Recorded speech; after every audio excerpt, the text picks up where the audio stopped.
I can't find any underpants. They're on your head. These are yours. They were on my door by mistake. Well, look in the laundry basket.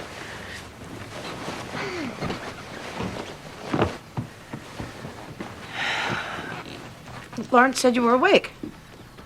I was writing an opinion till 3 a.m. Well, Lauren told me you were awake.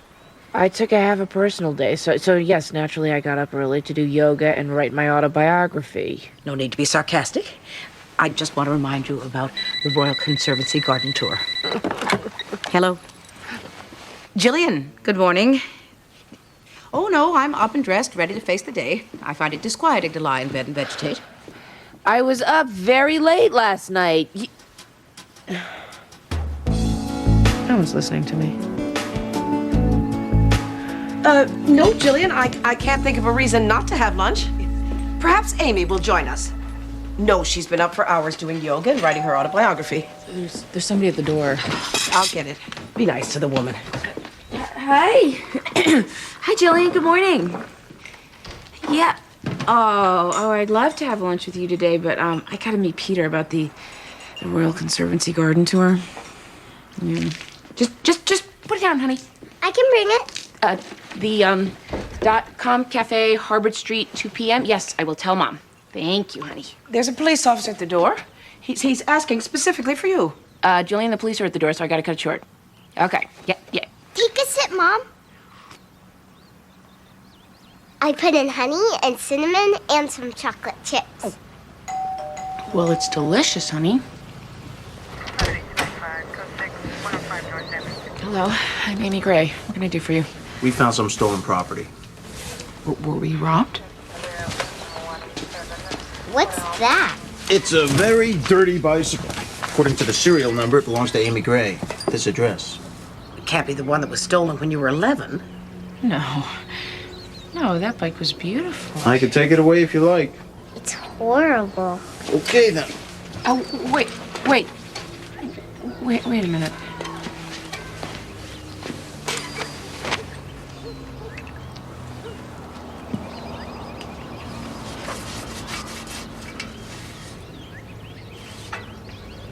It is my bicycle.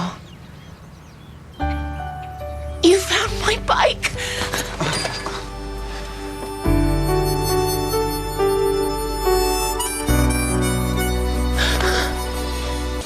Is this or is this not supposed to be the sports section? Yes, it is. So why is swimming on the front? Vincent. Swimming is not a sport. It's a stage of evolution. Vincent! What? Where are the Cocoa Crunchies?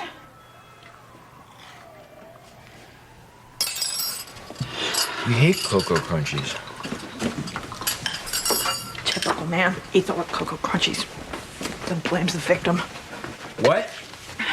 You turn on the heat, then you open the windows. You pee on the toilet seat, you never hang the bath mat. You talking about the typical man? You talking about me? I do not pee on the toilet seat. You say the pots need to soak. They don't. You just leave them in a sink for me to wash. And quit reading sports to Ariadne. Sports are just channeled male aggression. If there's something that we need to work out, then you sit down and we'll talk about it. Don't use that tone with me. What tone? The she's hysterical, he's reasonable tone. What is the matter with you? The question is, what's the matter with you? You hate Cocoa Crunchies! Good morning, Your Honor. The people will show that 15-year-old Barry Gilmore, who goes by the name of Romeo, is guilty of manslaughter in the death of 17-year-old Juliet Bernard. In short, he seduced a lonely and impressionable girl into a mutual suicide pact, which turned out not to be mutual. Mr. Erskine? Juliet Bernard did commit suicide, Your Honor, but there is no way my client can be held legally responsible simply because he did not follow suit. Ms. Ryan, what do you mean when you say Barry goes by the name of Romeo? Well, as you can see, Judge Gray, Mr. Gilmore is a goth. Goth is an adolescent subculture characterized by an unhealthy fascination with vampires, the occult, dirge-like music, morbid romanticism, and death. Romeo is what the other Goths call Mr. Gilmore. And was Juliet a goth as well? Oh, definitely, Your Honor. Only after Barry Gilmore made her that way. Mr. Gilmore, do you have anything to add before we begin?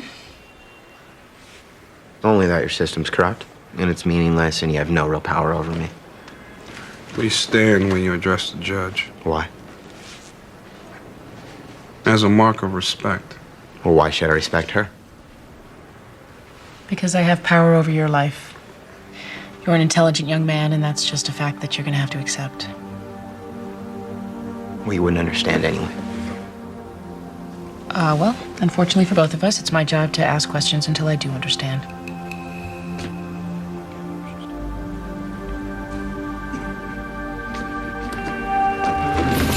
What Juliet Bernard did, she did because she felt impelled by circumstance, because they tried to force us apart. What Juliet did is beautiful. Death is beautiful.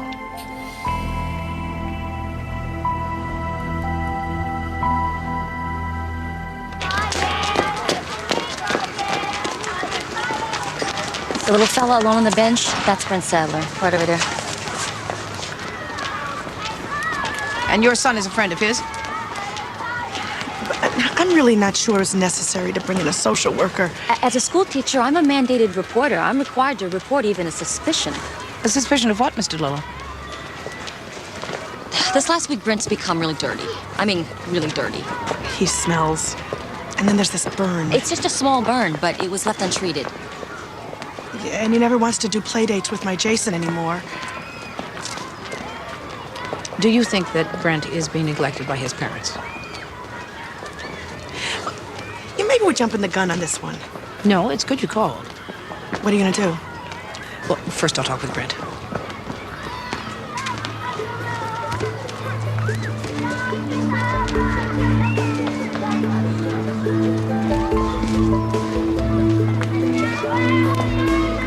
Order up. All right, it's that time of year again. Somebody has to accompany Mom on the Royal Conservancy garden tour. I'm more interested in why I cried over a bicycle this morning. Did Mom write me out? You cried over a bicycle? Remember that bike that got stolen when I was 11? Actually, the one with the snowflake banana seat? Ooh, pie and coffee all around. Why did you cry? I don't know. Look, we're off the subject of the bike, okay? Now, I went last year. When I took Mom last year, remember I got stung by a bee. Hey, have you guys noticed anything odd about Donna lately? I don't want pie. What do you mean lately? Well, she's incredibly cranky. She's like building up steam. I feel like she's about to explode. What, do something stupid like marry an axe murderer? You got stung by a bee 2 years ago. I went last year. Wait. What should I do about Donna? Nothing, she's a loon. She's not a loon. And she's fallen in love with you and she's angry at you for not reciprocating. Donna's not in love with me. Hey, you don't work insurance 18 years without learning a little bit about human nature. I think Vincent should go. No. On the garden tour with Mom. No. When I was 16, I told Mom I was not interested in horticulture, and that has not changed. Okay, rock, paper, scissors. This is childish.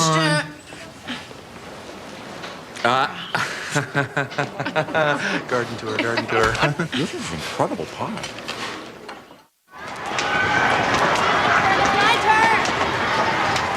What'd you have for breakfast this morning, Brent? Ravioli. Did your mother cook that for you? I like it cold. You smell pretty good. I must have got my mother's perfume on me when we hugged. Did you bring something for lunch today? Ravioli. May I see? Do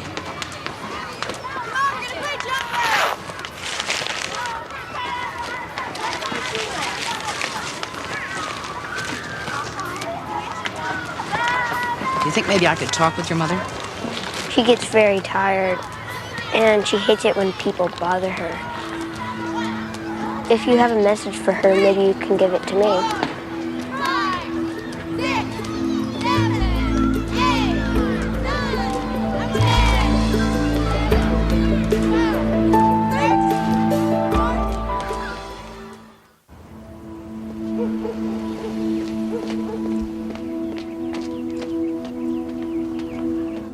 Mrs. Sadler?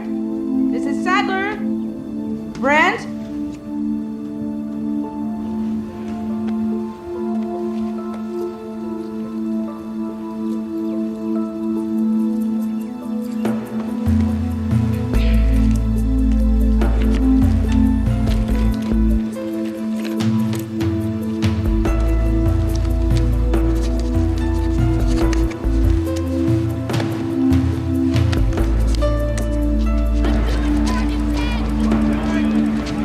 I completed my graduate degree in abnormal psychology at Brown University.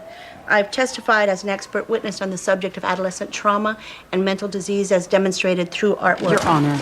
Yes, Ms. Ryan, your objection to this witness is duly noted. Now, please, let Dr. Miles continue. An artist's state of mind and mental development are reflected in his or her work. What does your analysis tell you in this case? May I?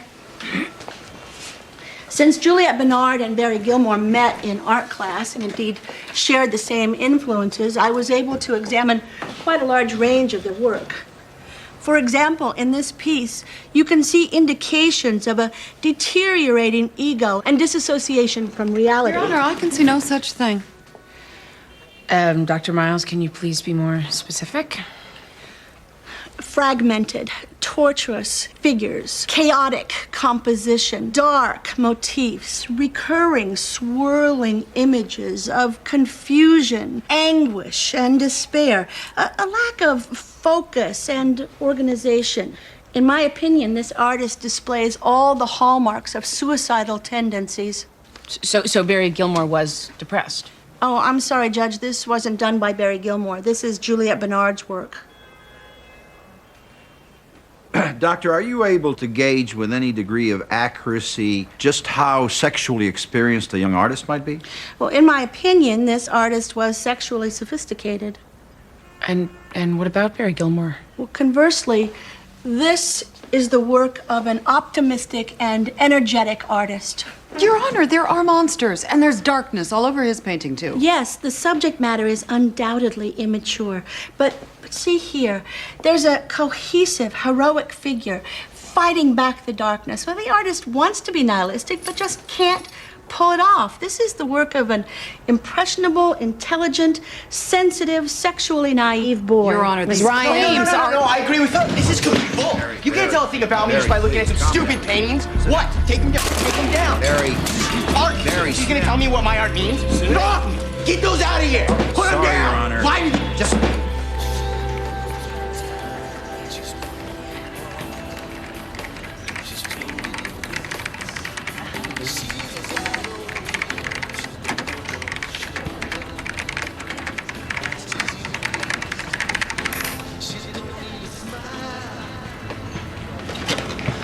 Can I have another half-calf soy cappuccino, extra hot, no foam? Coming right up.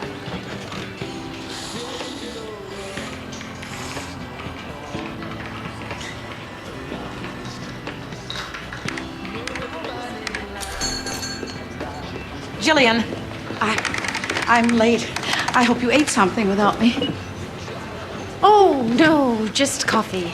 Oh, I'm sorry. Something came up. Well, I'm not going to bore you with that. Who are you chatting with? What? Oh, no, I'm here alone. There's no one else. I mean, as you can see, I'm alone. I met on the internet, Jillian. Could I have just some normal coffee, with no soys or nuns or... Someone I met in the Brief Parents chat room. Ah. It's been very helpful hearing how other people deal with the pain of losing a child. You considered perhaps joining a group with live people in it? I was thinking of meeting one or two of the people in the chat room in person. Kind of desperate for someone to talk to. Keep the change.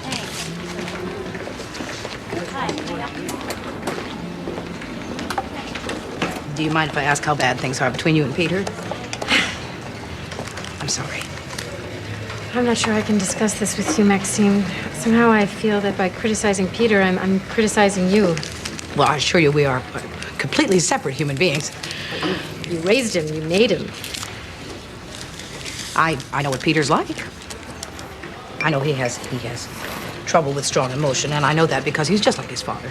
And it used to make me want to scream. But underneath, it's a very good heart. This is the first real conversation I've had in weeks. Except for my friends in the chat room.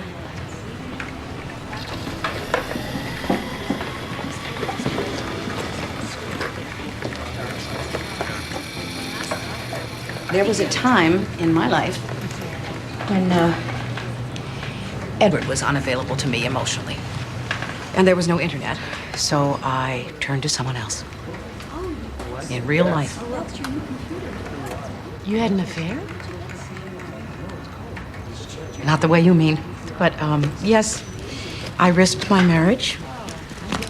And I risked it because I didn't give my Edward the chance to rise to the occasion. I believe now that he deserved that chance because, well, from someone who loved him as much as I did. The thing you have to ask yourself is it too late? I'm not sure. I meant for lunch. So did I.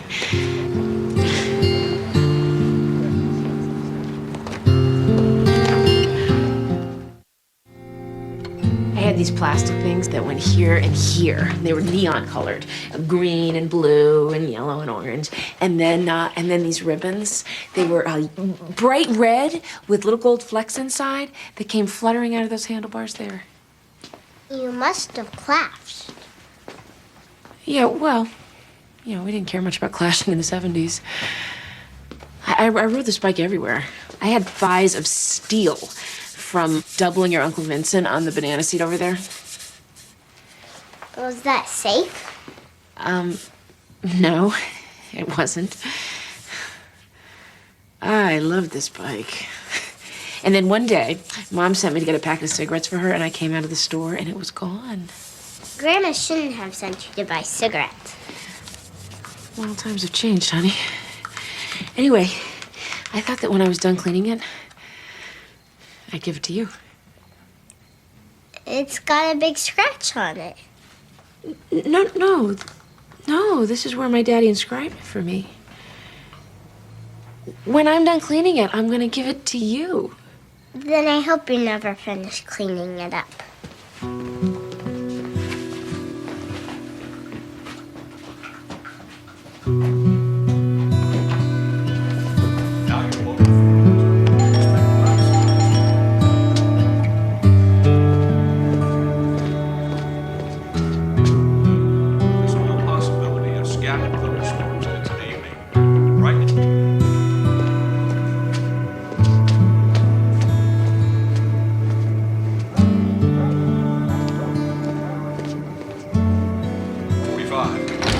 Well, we've had unseasonably cool weather on the Pacific coast, but it looks Mrs. like Sadler! Let's move now from the west coast and see what's happening back east with these winds. Right now, there's a high-pressure system moving in from Oklahoma and Texas, settling into the southeast part of the country that will bring with it temperatures in the mid-70s and 80s. This front will be Mrs. Sadler?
Gray. I'm a social worker in Hartford, Connecticut. It's imperative that I contact a Mr. George Jowett as soon as possible. Do you by any chance have a daughter-in-law named Marnie Sadler? I'm afraid I have some bad news. Marnie Sadler died approximately a week ago of insulin shock. Mr. Jowett, I'm glad you asked me that, because it's Brent I'm calling you about. Yes, he is.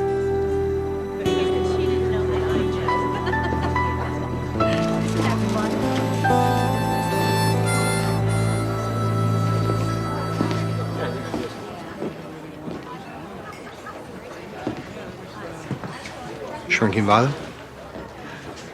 Are you Dave? Yeah. It's nice to finally meet you in person, Jillian. Yes, you too.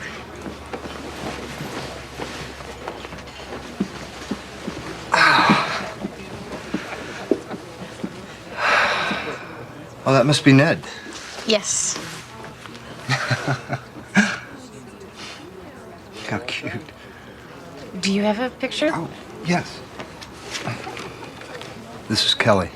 Oh, she's very pretty. Yes. It's funny meeting like this because of our kids.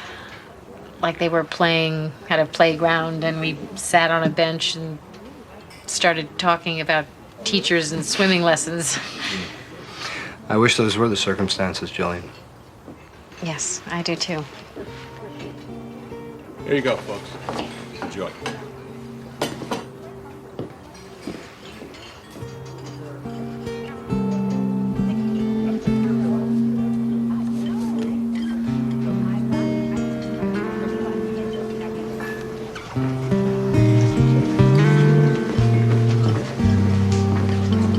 You can pick us a seat.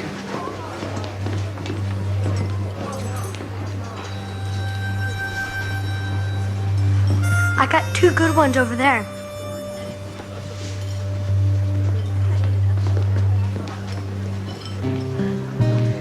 Pick a good spot to sit. Perfect. Couldn't be better.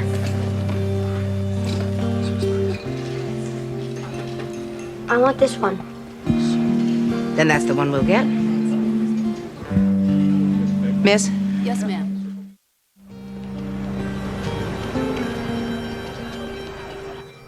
Barry, did you turn Juliet into a goth? Juliet always had a goth soul. I just showed her how to dye her hair black. How did the issue of a suicide pact arise between you? Mr. and Mrs. Bernard totally freaked out one night when Juliet didn't come home. When they found out she was with me, they decided we shouldn't be together anymore. You were lovers? We were everything to each other. You felt separation was unbearable? If we couldn't be together in life, we chose to be together in death. Only love overcomes the senselessness of existence. Who first introduced the notion of suicide? It just came up between us. It was natural. But it was Juliet who came up with the plan, isn't that true? Juliet knew a guy we could get some pills from. Nebutal, Seconal, Darvon. I don't know, I traded my stuff. Juliet's idea was for you to overdose. We got a motel room. We drank vodka to help the pills work better. We were gonna make love one more time. Just to be clear, Mr. Gilmore, did Juliet have the pill? Excuse me, Mr. Erskine. But you didn't. Didn't what? You said you were going to make love one more time. That suggests you didn't. No, I didn't. Why not? Maybe we didn't feel like it. I find that odd. In all of your poetry and songs, you constantly refer to death as erotic. So Juliet counted out the pills and you both took them with vodka, is that right? Yeah. We were crying and we were a little drunk, so we just laid down on top of the bed. Look, it's kind of hazy. I don't really remember exactly. And Juliet died? First she threw up, but we knew that might happen, so she took more pills. And did the drugs have the same effect on you? Yes. And did you take more pills?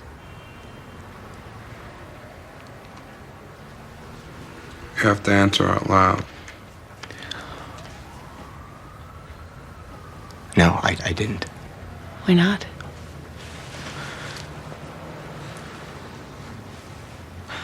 I don't think it hurt her. I don't think it hurt her at all. Barry, I need to know why you didn't take more pills. Maybe I thought I'd taken enough to die. But you didn't. You intended to go through with it when you went into that motel room. Your Honor. You shroud yourself in black. You paint your face white like a corpse. You wear skulls and crosses and tombstones. Please, Why Judge. didn't you keep your promise to die?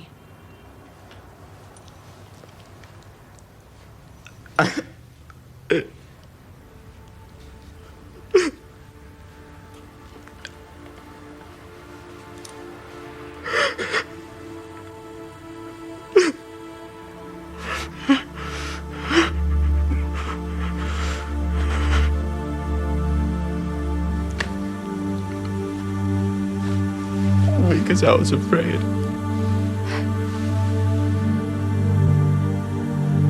I was afraid to die. And all my talk about death, and all my poems, and all my songs are so completely two-faced.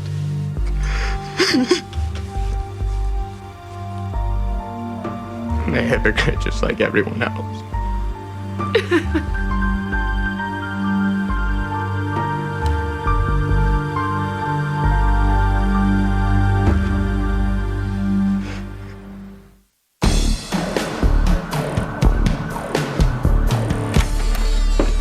To cut a deal. I beg your pardon?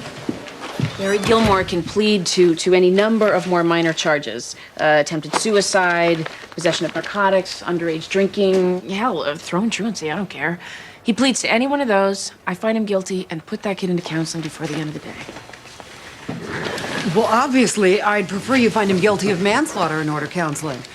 Yeah, that's right. And I realize that you like to boost your felony conviction rate, but that confused boy in there did not cause the death of Juliet Bernard. I resent your implication. I'm sorry I hurt your feelings. Your Honor, if you're going to find Barry non-culpable in Juliet Bernard's death, why should I advise him to plead out? To save his life, Mr. Erskine. You are out of bounds, Judge Gray. He didn't make love to her. What has that got to do with it? If he were a sexual sociopath, he would have had sex with her before she died. It is obvious to me that Juliet Bernard was a sexually sophisticated young woman. She was 2 years older. She knew where to get drugs. She was depressed. And we were all fooled by the makeup and the black clothing and the attitude into thinking that Barry Gilmore was the one who was death obsessed. Barry didn't want to die. He was afraid. He didn't chug vodka and nail his girlfriend and wave goodbye to the world. Once Juliet was gone, his resolve failed. And sometimes they try again. Who tries what exactly, Judge Gray? Suicide pacts that go wrong. If we find him culpable in her death, it will only increase his sense of guilt and shame. And I don't know about you, but I don't want any part of helping that boy to try suicide again.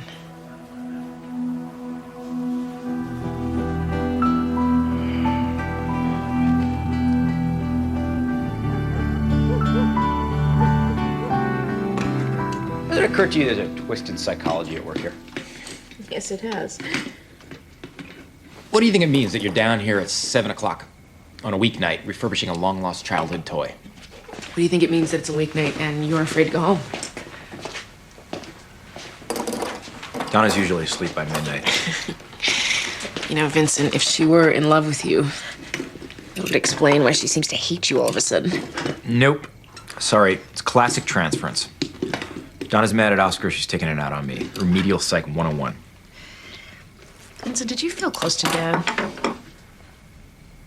Nobody's close with Dad. Well, I was. He adored me. I was his favorite. Well, just you then. And Mom. Amy, when a man has a workshop as extensive as this one, it isn't because he wants to while away the hours with his wife and kids. Well, look, I don't remember him saying I love you once. I mean, he was affectionate. He kissed me goodnight, he hugged me, he said he was proud of me and all that. I think he remembered my name once. No, maybe I'm making that up. He never said I love you. But when he gave me this bike, he etched the word love into metal with his bare hands.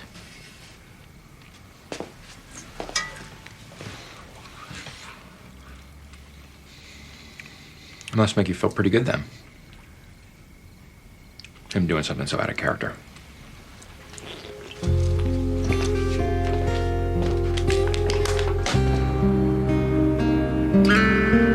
That's me and you. On this day, we went on bumper cars. I had to get in with you because your feet couldn't touch the pedals. You bought me caramel corn. And my daddy was there. Well, I'm your father's father. Remember? You used to call me Papa J. When can I see my mom? Brett, we are going in there to talk, all right?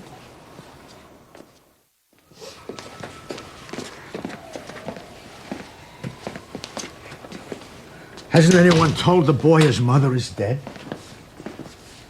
He knows, Mr. Jowett. He just needs to feel safe before he can admit it. He slept beside his mother for a week, dousing her body with perfume, waiting for her to wake up. Mr. Jowett, I need to know why you've had so little contact with your grandson. My son and Marnie had a contentious divorce and a pretty bad custody battle. In my opinion, they both behaved shamefully. I tried to get Marnie to let me come into her life, but she blamed me for the man my son turned out to be. I understand that, but she was wrong. Sometimes it just isn't the parents' fault. Give me a moment. Can we go see my mom now? Brent, your grandfather is very upset about your mother. Why? He just can't believe she's gone. You know, what I think is that he really cared about her. And, he wonders how anyone so young and beautiful could just die. You and your grandfather are the last two people left in your family. That's too much sadness for one person to handle all by himself. Do you think you could help him?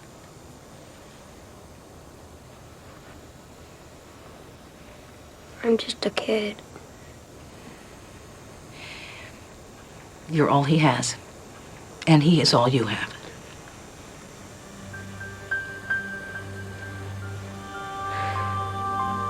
Do you think my mom's with my dad? Do you think they're together? Yes, I do, Brent.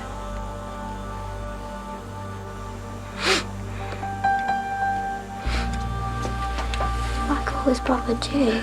Who's gonna take care of you? It's all right.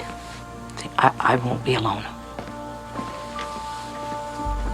None of us has to be alone.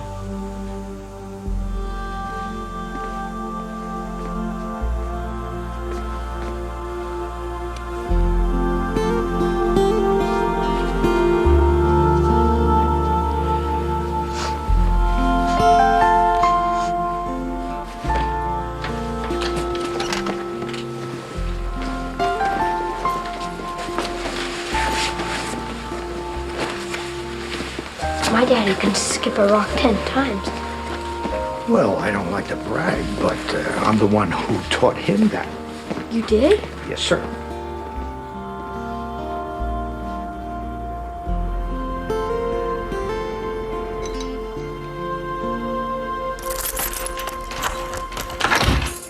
Hey, Donna. I'm very glad you're home. I got something for you.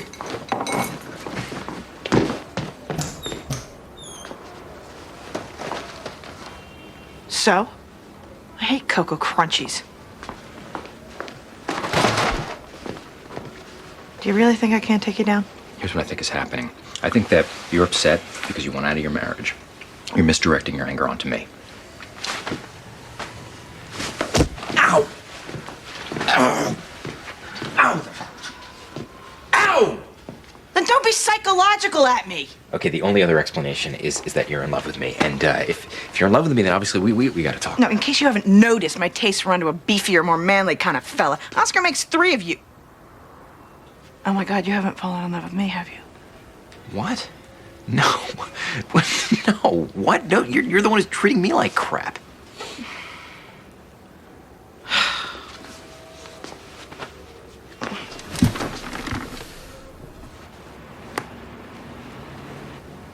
Okay. I may be overstepping here, but I think that you should divorce him. On what grounds? He killed his mother. He was a murderer when I fell in love with him. What's different now? Nothing's changed. He lied to you. I mean, you believed that he was innocent, but he's not. He did it. Look, when a person kills another person, it leaves a mark. Especially when he uses an axe the way Oscar did.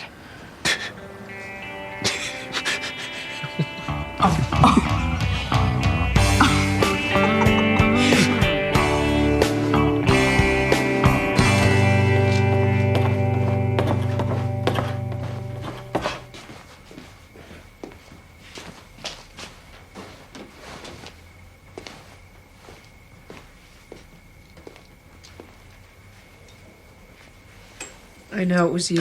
Oh, well, who else would it be doing laundry at this time of the night? I mean, the bike. Love, Daddy. Your father loved you very much. Then why did you have to write it? Oh, Amy. He listened to you describe what you wanted. He ordered it especially, and he put it together right here. Took him forever. Man was all thumbs. And by the time he was done, he thought the bicycle said it all. He put it together himself. Word of God. But you were always an emotionally needy child, and you never could get enough of your father. So I helped the 2 of you out a little. Now, I'm sure you're going to say that I've thrown your entire relationship with your father into doubt. You're a very good mother.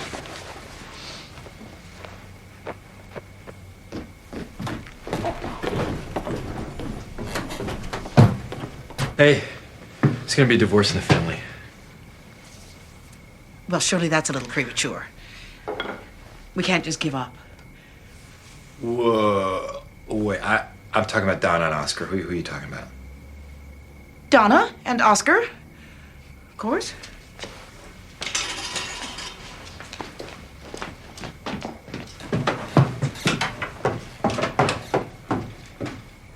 So Donna's divorcing Oscar? Yeah, huh? Wow. Hey, help me take this bike upstairs. I married them.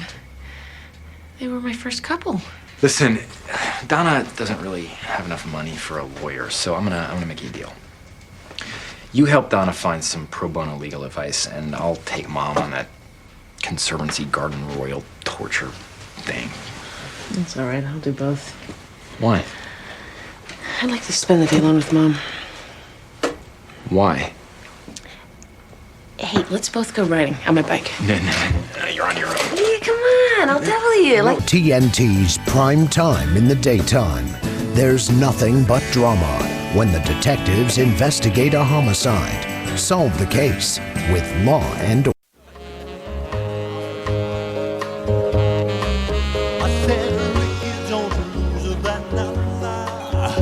It's the only one you own. You might use it if you feel better when you get home. Steely Dan made danceable. What's next? You know what this song reminds me of? Shopping for produce? Come on. I'm in the middle of a touching memory here. It was the summer of '74. I bought a Chevy convertible that burned oil like the retreating Iraqi Republican Guards. I love that in a car. An Impala. Yes. Well, What did you expect?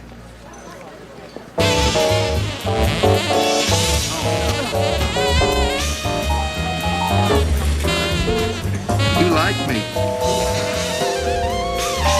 You like me? What? You like me? Stop the music. Fellas, please. Would you stop? Please. Fellas. Play something nice.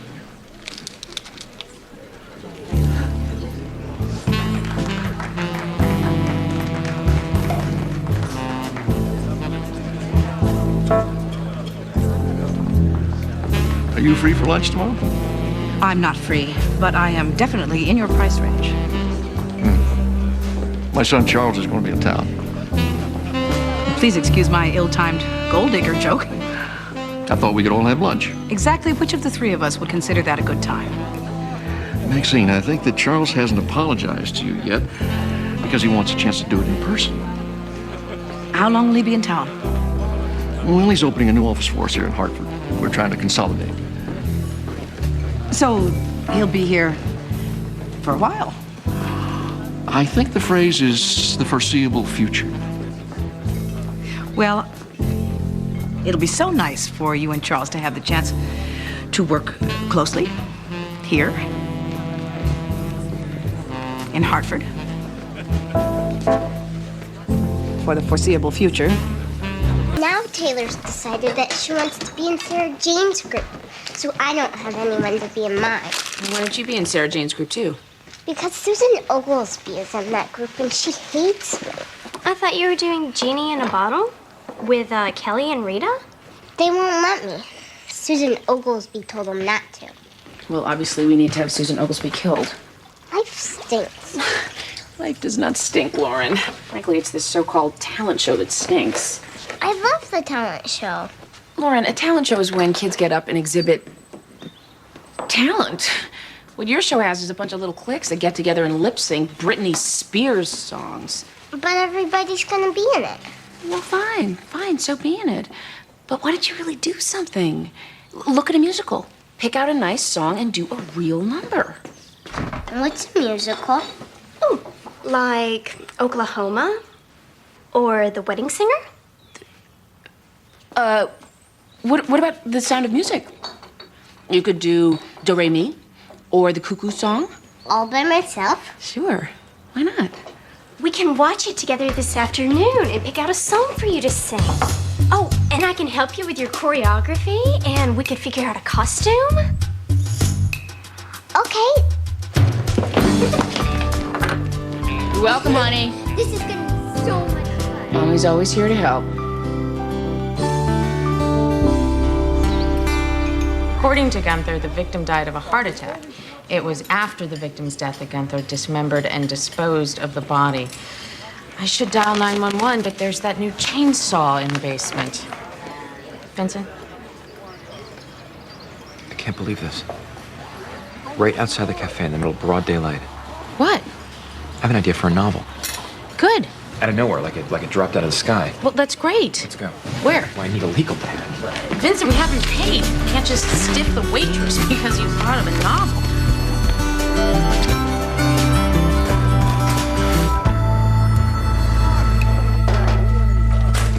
Sorry to be late. Thank you for coming in. I received notification from a mandated reporter that one of your foster children was injured. We had to take Jimmy to the emergency room. What happened? Eric happened. Eric? Well, he's generally a pretty good boy. He attacked Jimmy. We were gonna call you anyway. The other kids are picking up on it. We're having discipline problems. They won't make up, Maxine. Eric was the aggressor. If we can't put this to bed, he'll have to leave. Eric's had some very bad luck with foster placements in the past. Believe me, we know. It's taken us nearly 6 months to gain his trust. We like Eric. We'd hate to lose him. Your Honor, the reason Julie Baker has not had any contact with her parents in the last 5 years is that she feels she has suffered enough of their abuse and that any further contact would jeopardize her emotional sobriety. What kind of abuse, Mr. Spurrier? Clyde Palmer was a violent drunk with a history of... Mr. Palmer's a recovering alcoholic, Your Honor. Miss Rose, it is the respondent's turn. Clyde Palmer terrorized Julie Baker throughout her childhood. He was physically abusive, he was emotionally abusive, he was psychologically abusive. Your Honor, we're not here to argue about Julie Baker's childhood.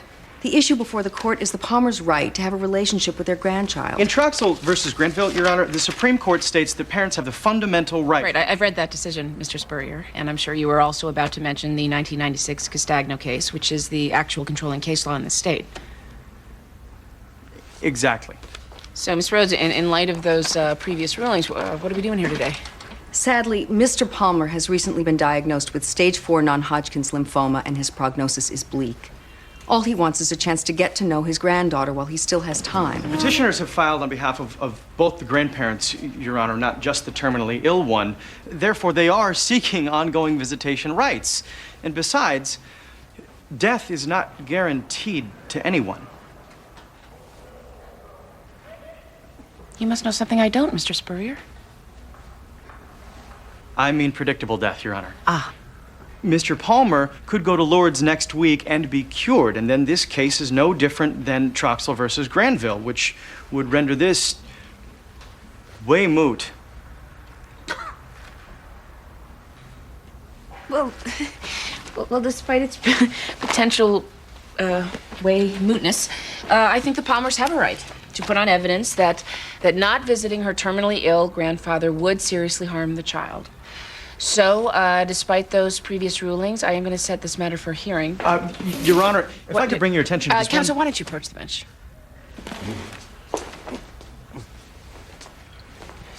Mr. Spurrier, calm down.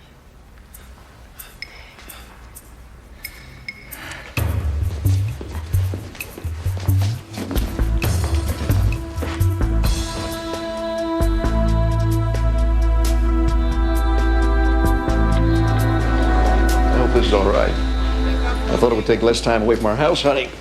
We skipped the swanky lunch. Dad, I know about your coffee shop addictions. You don't have to make excuses.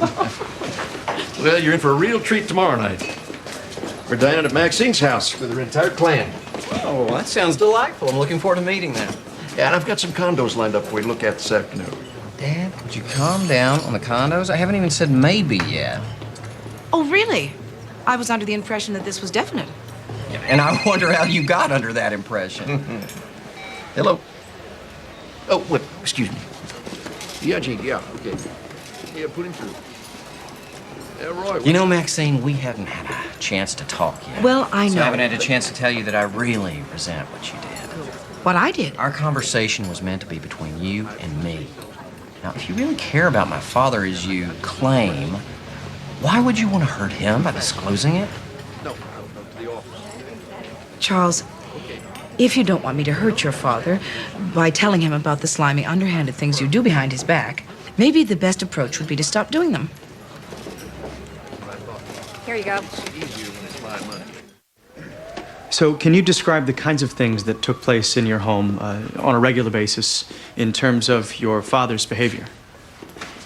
He'd come home from work around 6 o'clock, and my mother would meet him at the door with a drink. I was supposed to leave him alone so he could unwind. Unwind meant have 3 or 4 more drinks.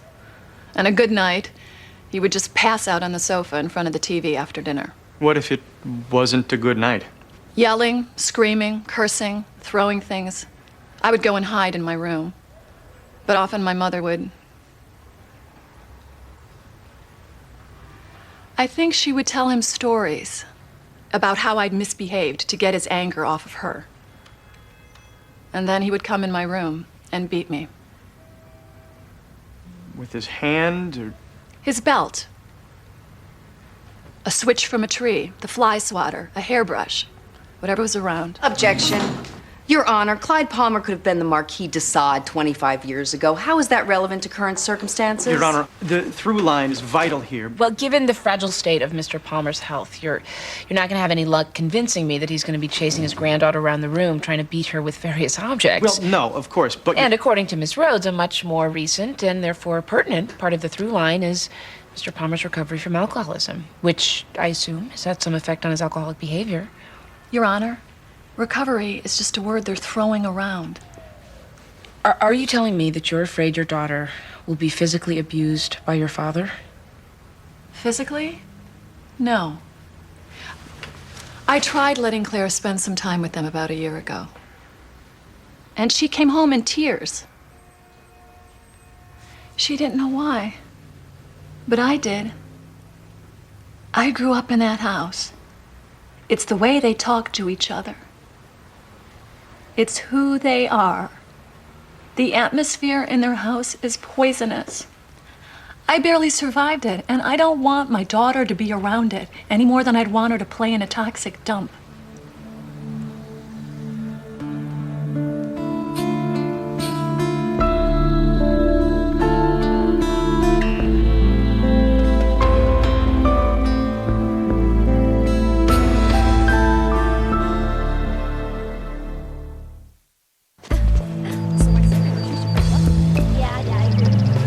You and Jimmy have always gotten along.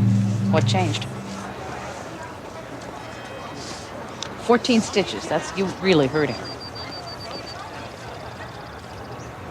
The Crofts are thinking about having you removed from the house. They are? If you can't explain your actions and make up with Jimmy, yes. I've been in a lot of foster homes. But the Crofts are great. They're nice. The food's good. I think they like me. Of course they like you.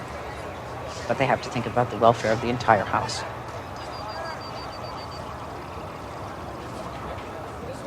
He stole my t-shirt. You fought over a t-shirt? It was my Metallica t-shirt. A t-shirt? A Metallica t-shirt.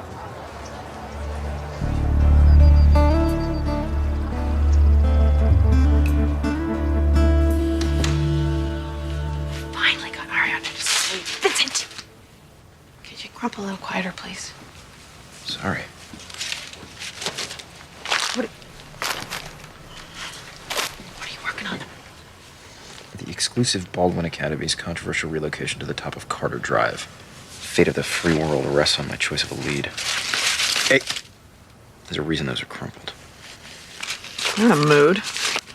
Probably just being too hard on yourself. Rudy Lukatsky wanted a son. But more importantly, he needed a son. That's something else. What?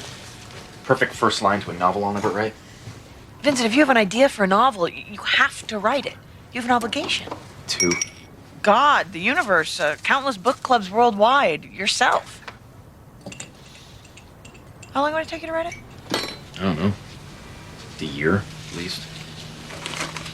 I thought about cashing in my dad's mutual fund. Oh, no, you can't do that. You incur outrageous penalties and give Peter a chance to feel smug. So, what do I do? Explain to the landlord that I'm an artist, I can't be bothered by pedestrian concerns like rent? I'll pay the rent. Don't be ridiculous. No, really. You can pay me back in babysitting services.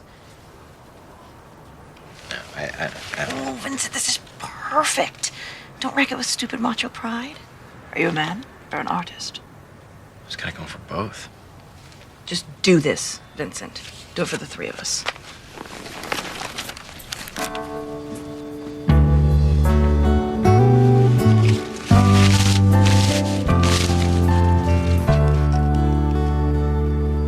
Have you seen any signs of violent behavior since your husband stopped drinking? No. No, not at all. I mean, he's not the most happy person.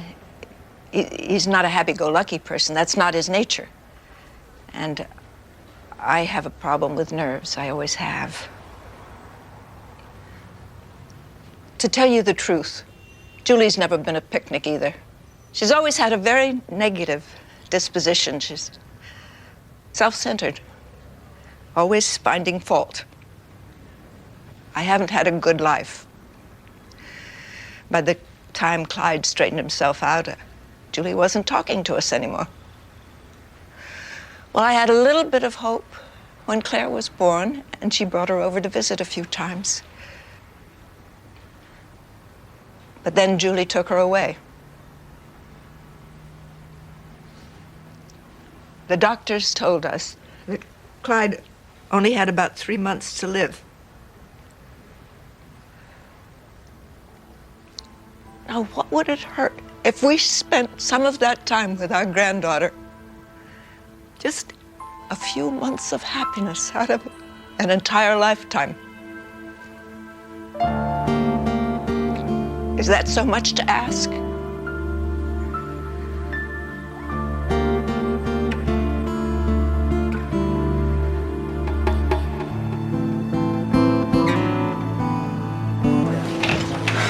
Well, the guy was obviously a living hell, but now he's just a sick old man.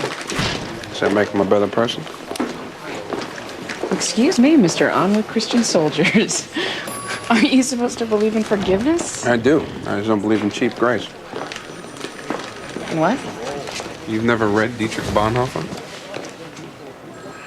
I keep forgetting that I'm smarter and better educated than you. Yeah, and the loftiness of your intellect is exceeded only by the depth of your humility. Dietrich Bonhoeffer was a Lutheran theologian who was killed in a Nazi concentration camp. He wrote about the difference between cheap grace and costly grace.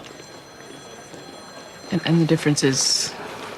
Cheap grace is what people are looking for when they want to skip the part where they have to repent. Well, if grandfather stopped drinking, doesn't that count? Depends on why he stopped drinking. Was it because he felt lousy about the way he treated his daughter?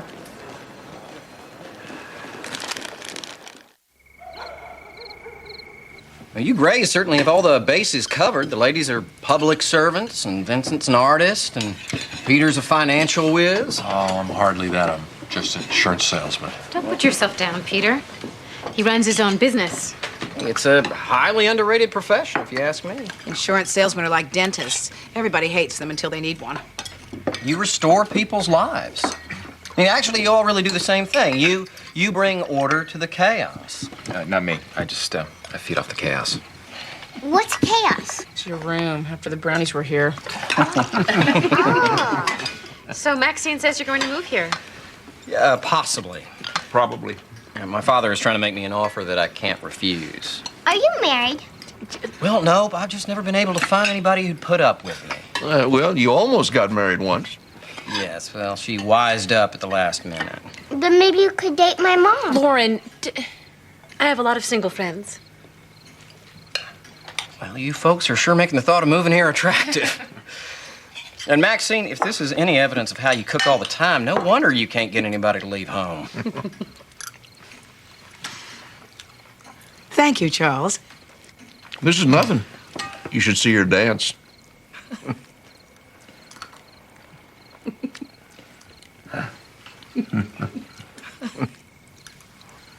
I thought he was sort of nice. Amy, there are a lot of nice sociopaths in the world. It may not be fair, but it's a fact of life. You and Jared talked about this? Oh, he thinks I don't understand, Charles. People are blind when it comes to their children. Except for me, of course. That's coming from downstairs. Lauren? Lauren, are you okay? Nothing ever could. So someone my youth or child. What? I'm practicing. This is the song you're going to do for the talent show? Yeah. Do you like it? Well, I guess, kind of. It's a fine song. Let's go finish the dishes, Amy. I just thought you were going to do something like Do Re Mi or the Yodel song. I like this song. She likes this song. Now let's go and let her finish practicing. Yeah, but this song isn't. I mean, there's so many cute songs. Like, what about the Flipperty Gibbet song? Grandma. I'm trying, honey. This is the song that everybody fast forwards through. This is the song that Lauren has chosen, and she needs us to leave her alone so she can work on her act. She's gonna make a fool of herself. A boring fool. You're the one who wanted her to show her talent. Well, I thought she might have some. I must have done something good.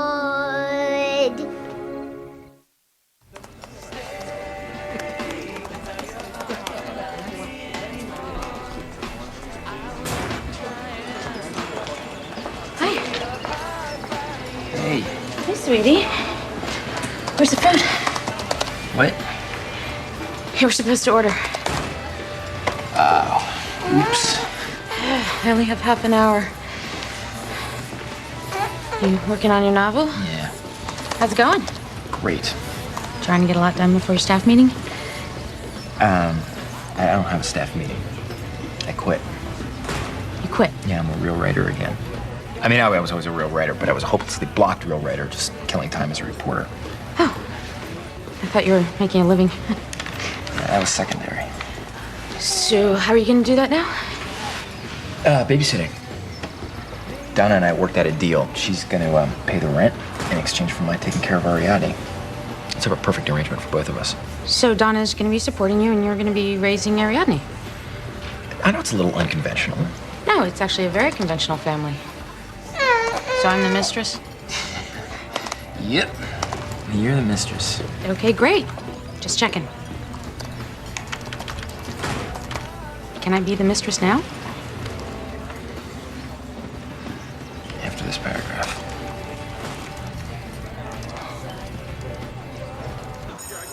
She says you argued over a t-shirt. And that's what happened. You and Eric have been good friends. Yeah, well, that was before. Before what? I have to resolve this, or one of you will have to leave the house. Eric should be the one to leave. Why? Exactly. Because he's a fag. You know better than to use that language, Jerry. Did he proposition you? You mean make a move? Of course not. He wouldn't dare. Then why do you suddenly think he's homosexual? I found his stroke magazines, okay? Looking for his Metallica t-shirt, I found them. They were full of naked guys. Nasty. So you confronted him and he beat you up. There had to be more to it than that.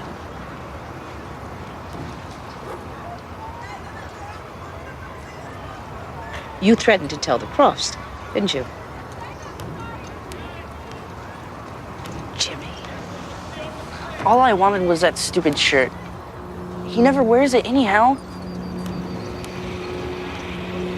If you had tried to blackmail me, I would have hit you too.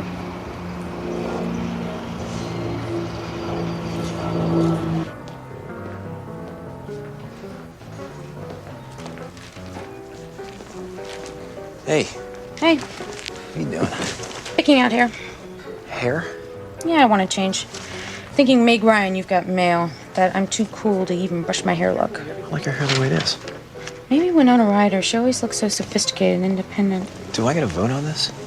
I don't think so. You change your life without running it by me. I think I can change my hair. You angry at me? Angry? Oh, I don't think so. I just need to distance myself from you. Why? Because I don't trust my own judgment anymore. Your life seems weird to me. And then I think, is this weird? Really? Seems weird. But maybe I'm too conventional to have an artistic boyfriend. But I saw Henry and June. I know how you people are. Okay, I'm not Henry, and I'm not you people. Look, I had an idea. I made a dinner reservation tonight for us at Christini's. I can't tonight. I'm having dinner with my friend Jody. Who's Jody? Just someone I used to hang out with when I was single.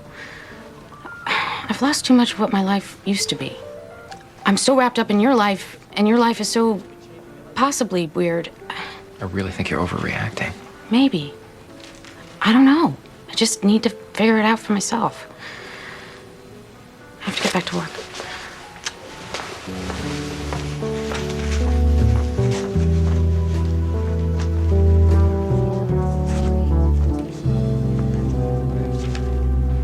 I am not a fag. Please don't use that language. I don't want to leave the Crofts. You think that's what would happen if Jimmy told him you were homosexual? Everybody hates fags, except for other fags. You're 15, Eric. You don't know what you are yet. And what you say about gay people is not true. Not for everyone. Some things about who we are we can change, and some things we cannot. And decent people like the Crofts understand the difference. I'm sorry I hit Jimmy. Things are going great at the Crofts. I got friends. I like the school. Why do they gotta know what Jimmy says? You have a right to your privacy. But it would be better to live without keeping certain things a big secret. If the Crofts know what you're going through, they can help. You don't have to worry about what Jimmy says. I was not a perfect father. I was a better father than I got credit for, I think, though. Would you say you made most of your mistakes while under the influence of alcohol? Absolutely. How long ago did you stop drinking? 5 years and 72 days now. I don't need a bunch of strangers giving me a cake. I can read a calendar. And I don't need to keep beating myself up about the past. I got my daughter to do that for me. You heard your daughter testify that there were problems when she tried to let you spend time with your granddaughter. That's not true. We had no problems in our house. We had a good time with Claire. She had fun. She had fun with us. Why do you think your daughter says there were problems? Well, my theory, I think Claire would come home and say what fun she'd had, and that would make Julie mad. She'd start bad-mouthing me and tell all her hateful stories. And then Claire would get upset. Claire sees me as I am now. A mother won't let go of the past. Mr. Palmer, is there anything you'd like to say to your daughter about the past? Of course, plenty I'd like to say. Well, this would be a good chance.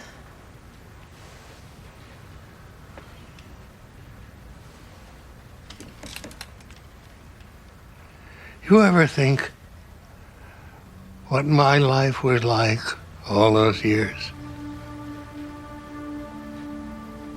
Or can you ever think of anybody besides yourself?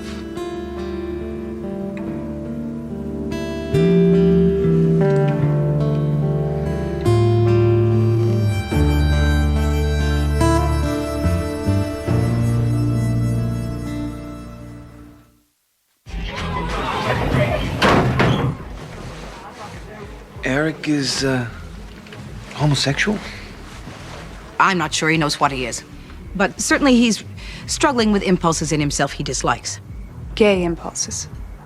If he is gay, he'll need people he cares about to accept that in him, so he can accept it in himself. This is a problem. The most important thing is that you know what he's going through and can help. Oh, no. No, Alan, please. Irene, this is exactly what Eric feared. This is why he fought with Jimmy. Your rejection will destroy this kid. Please. We're simply not prepared. If we'd had some warning... What Eric needs are foster parents that understand his life choices. Choices? Believe me, this is not Eric's choice. It is if he chooses to act out his homosexual impulses. It's not fair to the other kids. We want what's best for Eric. A more conducive environment for his particular lifestyle. I guess you're right. He certainly deserves much better. We're sorry. Yes. I'll let Eric know how sorry you are.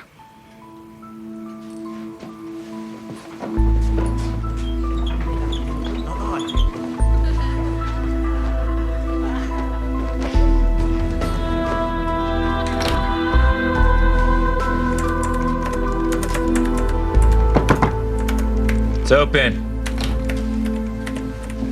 Hi. Hey. How was dinner? Halfway through the hors d'oeuvres, I remembered why I don't have dinner with Jody anymore. She's really boring. Oh? And then I remembered why I fell in love with an artist in the first place. Well, because I'm not boring? Don't make it sound so unromantic.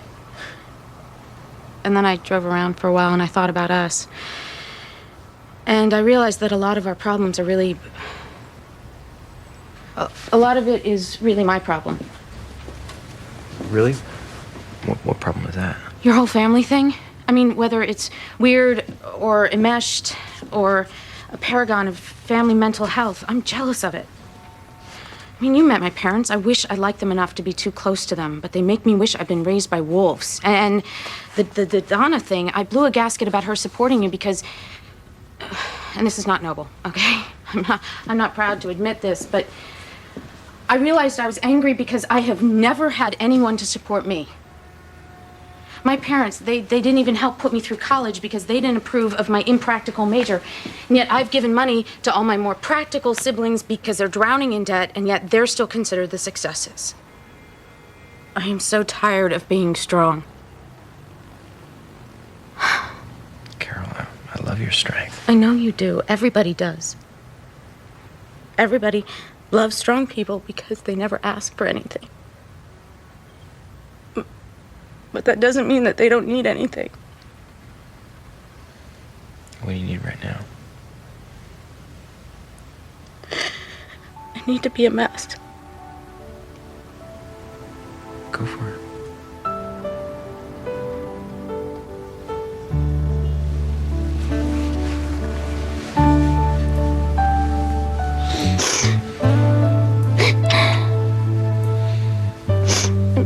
Later, probably some chocolate wouldn't hurt. Someday, when I'm a famous novelist, I'm gonna pay for all your chocolate.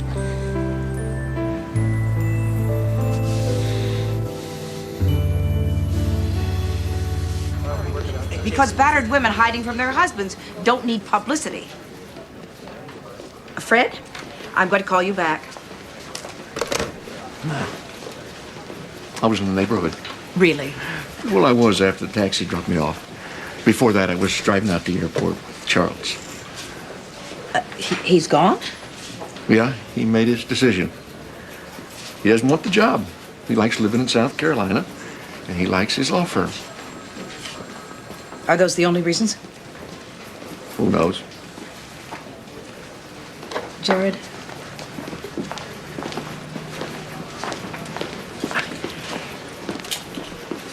We don't like each other. Charles and I. I'm aware of that. And I don't think that time is going to cure that. And frankly, I don't think it's my fault. And even more frankly, I'm not sure how you and I can have a serious relationship when I think your son is a jerk. Maxine, people our age come with baggage. I mean, everybody comes with baggage, but when you're in your 20s, you know it's just an ugly beanbag chair, a pile of student loans. But people our age, we come with some serious stuff. Yeah? I come with Charles. And I know he's not everybody's cup of tea. Meaning people who are sticklers for little things like, say, being treated decently. I've always had a soft spot for him because he's always been kind of, well, I don't know, he was socially awkward. Just the opposite of the other two kids. I mean, they're charmers. Got that from me, I guess. Mm-hmm. You know, Charles used to talk to me about it. He said he always thought that other people had some kind of a handbook that he didn't get. Always a struggle for him to deal with people. I felt he needed someone on his side. And that someone became me. You don't have to like Charles. You don't even have to pretend to like Charles. You don't have to be in the same room with him ever again. But just don't hold him against me.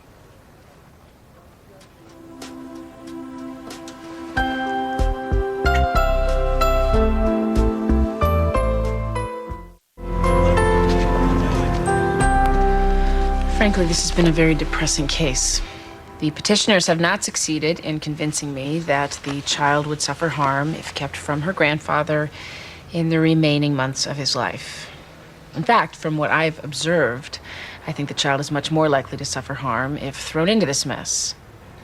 It seems everyone involved here is obsessed with finger-pointing, and no one is interested in forgiveness or repentance. So I am denying the petitioner's request for visitation rights.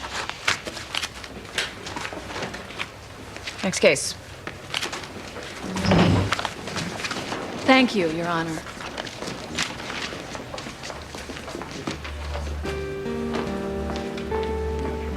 You're right about one thing, Your Honor. She's not a bit interested in forgiveness.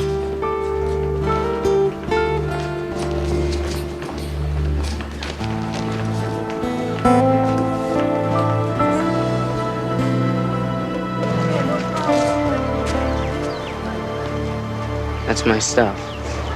Yes, it is. Where am I gonna live now? That's how you and I are going to spend today.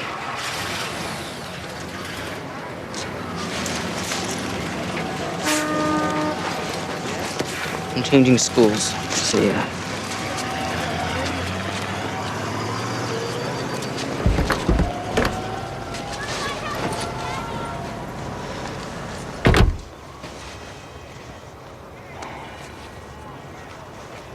I knew this was gonna happen. I didn't. I thought the Crofts were wonderful people. They are. They're the best people I ever met. They liked me. They liked me.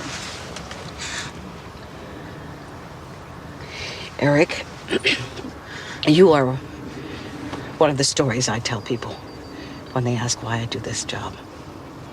I tell about a boy so undernourished that he was blind for a year. You've overcome so much with so little help. 2 years ago, you couldn't even read. Look at you now, top of your class. So, everybody hates fags. Everybody does not hate fags. We are going to go and find you the most wonderful foster home. And you know what? If we don't, you can come and live with me at my house. Really? Shame on the Crofts. Shame on them. I would be proud to have you in my house.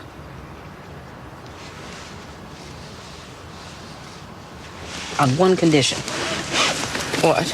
You stop using that word fag. I hate that word. Except when one gay person uses it with another, and then it's funny. I don't know why. Put your belt on.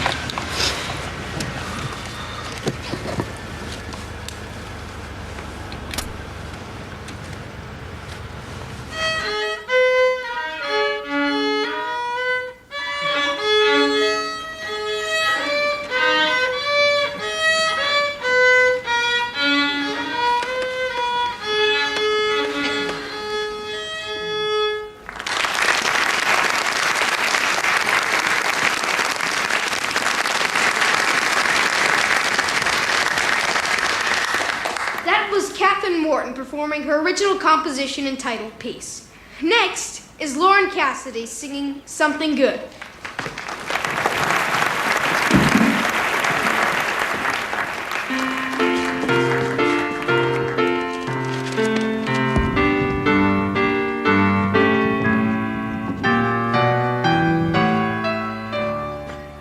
Perhaps I had a wicked childhood.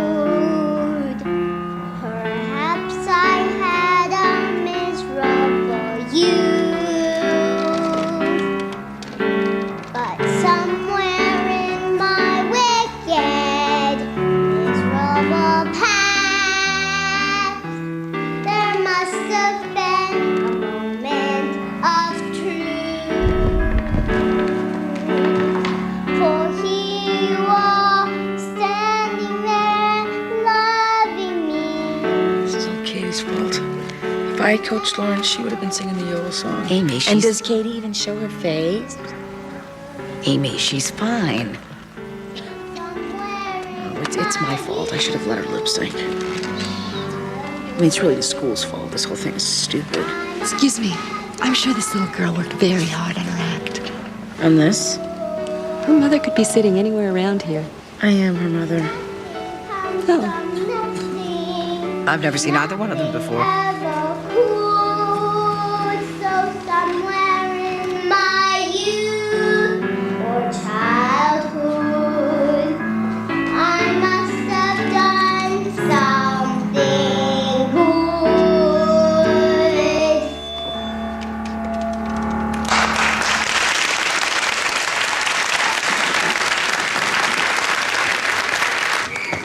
What am I gonna say to her?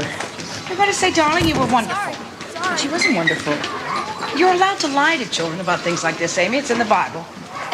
But don't you think that's part of the problem with kids today?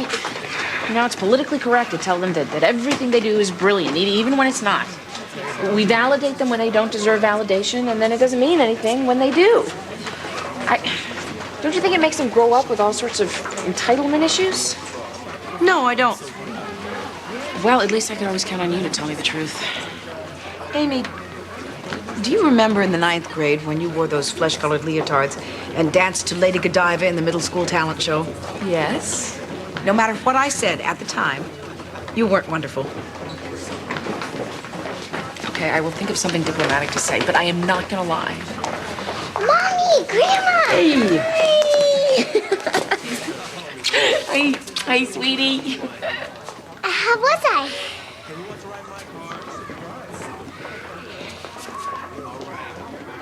Well, sweetie, you were...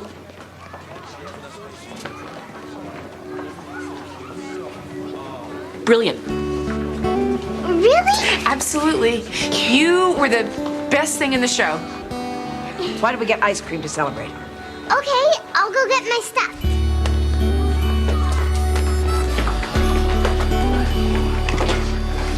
Was I ever wonderful when you told me I was wonderful?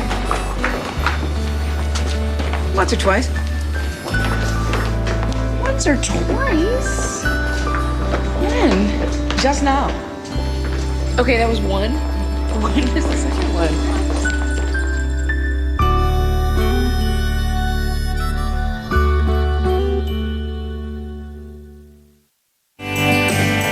Coming up next on TNT's Prime Time in the Daytime, an old case comes back to haunt Amy. All the drama of judging Amy is next on TNT.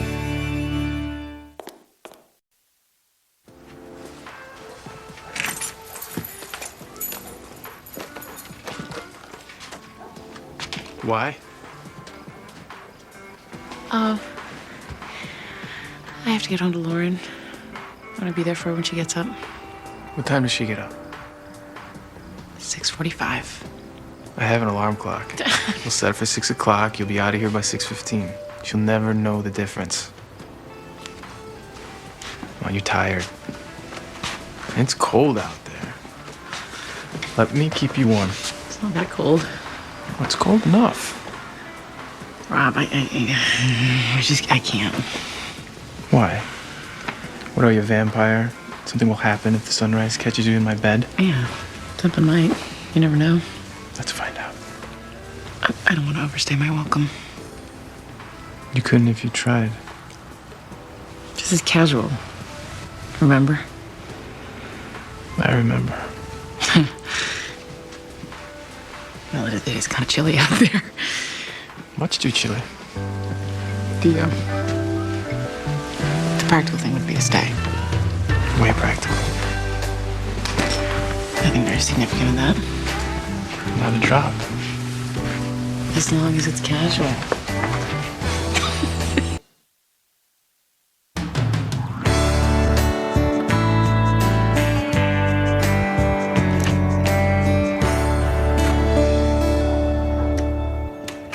Good morning.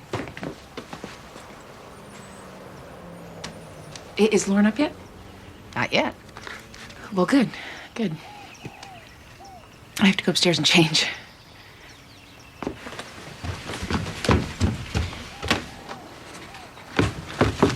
You know, Mom, I am a grown-up, so I am allowed to spend the night out from time to time. I didn't say anything. Well, you don't have to. I know what you're thinking. You do? You don't like my having a casual relationship with Rob.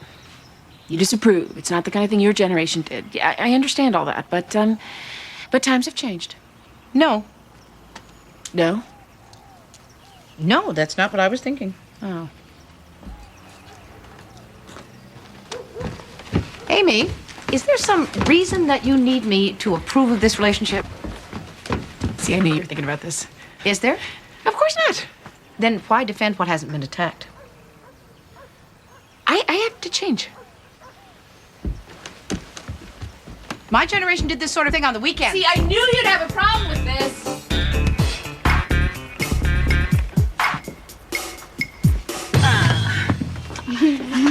Look at this. See, I have these different colored dots. I'm supposed to put them on the cartons so that they end up in the right place. See? Yellow for kitchen, blue for bedroom. When are the movers coming? Day after tomorrow. But Winnie doesn't have to be out till the 31st. That gives her plenty of time to wrap up loose ends. Yeah, 2 whole weeks.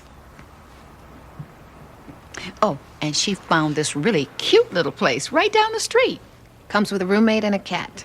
I told your sister she could take whichever bedroom furniture she wants. You know, the condo has 2 bedrooms, but I think I'm going to make one of them my sewing room. That's great, Mom. And I am not going to take this dining room table. Well, we don't need anything furniture-wise, so Winnie can have it all if she wants it. Mom, I told you, if you're not going to take everything with you, I mean, you should just have a garage sale, you know, and then use the money for something you really need. Winnie, that's too much trouble. I have to go, so Mom, you know where to reach me? Yes.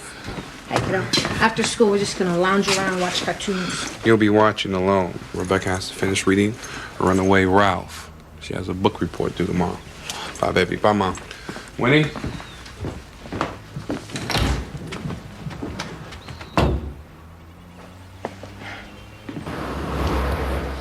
He's late. It's first day.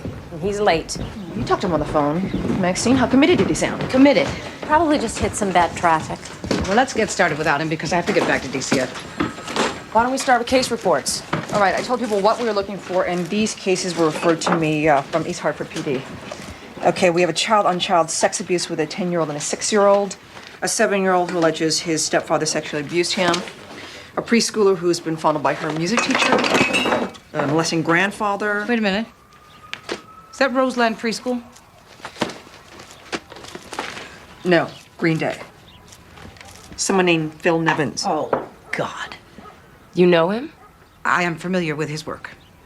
This is Mr. Phil, the monster of Roseland. He molested 6 little girls last year. We were never able to bring charges against him. The state's attorney thought the victims were too young to be reliable witnesses. Yeah, this is a 3-year-old. No witnesses, no physical evidence. Well, of course.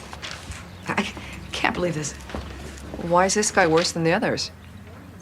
Oh, he's the one that got away. I threw everything I had at him. And at the end of the day, nothing stuck. And here he is, a bald-faced nerd. It's personal. No, of course not. I've never even seen the man. Where is Green Day? Can somebody help me with this? Ladies, sorry I'm late. I'm Jonathan Ashworth. I'm the new assistant state's attorney. Mr. Ashworth, Yeah. I'm Maxine Gray, DCF. And this is Megan Chestnut, our consulting therapist. Dr. Fran Winston. On side, medical. Social worker. Sarah Flitzman. Hi. Detective Shelley Tran, Hartford PD. Hi. Well, ladies, consider me your go-to guy. I'm here to get the bad guys and kick some butt. I don't know about you, but I expect to have some fun. Now, one of you gals want to tell me where I can put this?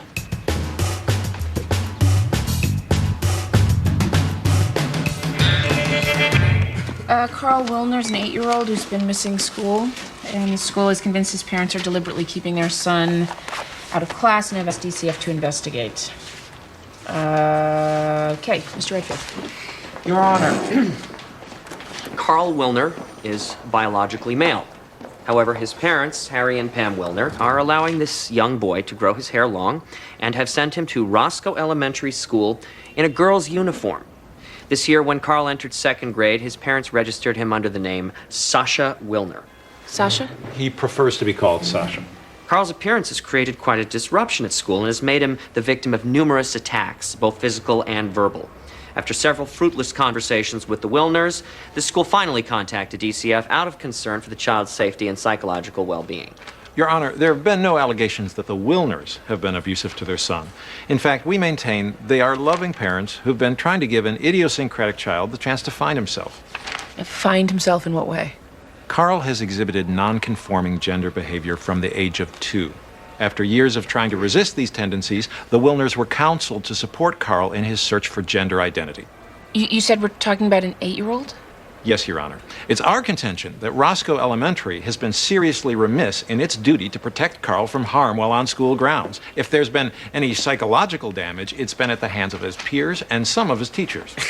What is the school supposed to do? Provide a personal bodyguard for the kid? As long as he's wearing a skirt and knee socks, he's a target. The Wilners have felt it necessary to remove their son from school and keep him home for his own protection. Thereby subjecting him to educational neglect since he's not being home tutored. All right, well, I don't see a need for a change of custody at this point. However, I am going to order a psychological evaluation for the whole family, and we'll continue this hearing when the evaluation is completed.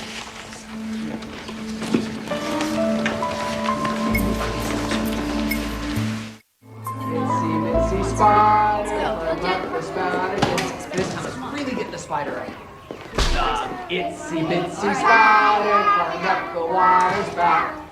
Down came the rain and washed the spider out.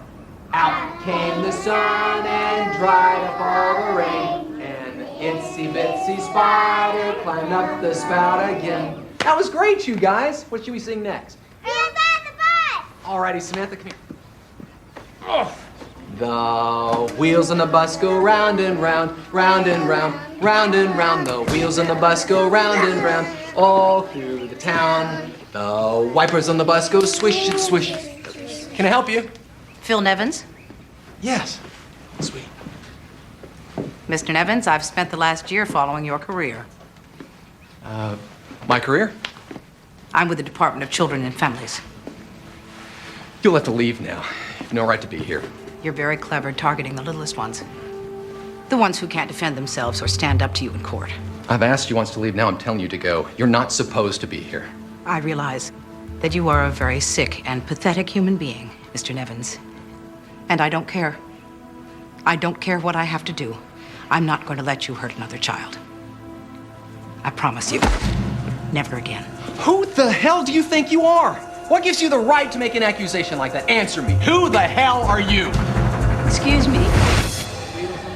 I'm the director here. May I help you?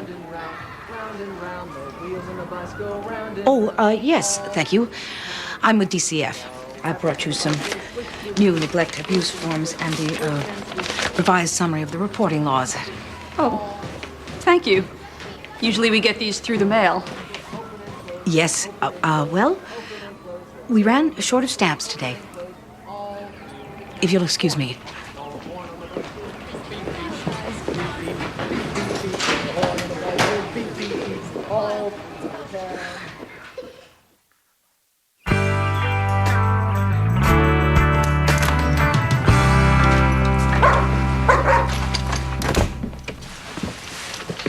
Laundry day? Comes around. Your daughter says goodbye. Try to keep it together for another day. How's it going, Mr. Mom? It's not bad. I usually get about an hour or so of writing done a day. In between playing, eating, hysterical crying jags, napping. It's not even taking Ariadne's schedule into account. Hello, Vincent. Goodbye, Amy. I can't take Lauren to karate today. Okay. Bye, Mom. Do you see that attitude? What attitude? That judgmental attitude. Mom totally disapproves of my relationship with Rob.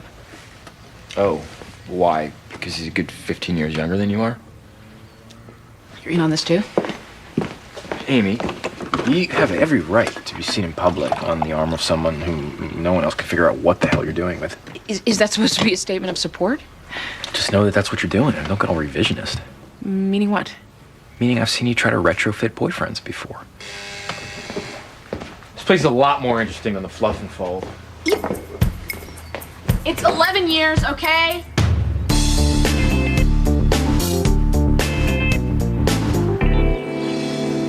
I suppose I just wanted to get a look at him. I wanted to put a face. It was a mistake going there. I don't like mistakes. You wanted to see. That's not a mistake. If you made me that crazy, I don't want to see too. I'm not crazy. Not yet, anyway. If you're certain about this guy... I am certain. Well, in that case, there are steps that could be taken. I've taken every step there is, every process and protocol and procedure. Well, maybe you have and maybe you haven't. Look, I'm just saying there are things we could do to make sure he was in harm's way. Shelley, you have no idea how much I want Phil Nevins off the street. But I won't do anything that could call into question what we're doing here. I thought one of the things we were supposed to be doing is helping people maneuver through the system. Maneuver, not circumvent. It's all in the shading. No, it is not. I guess it's a cop thing. Occupational hazard.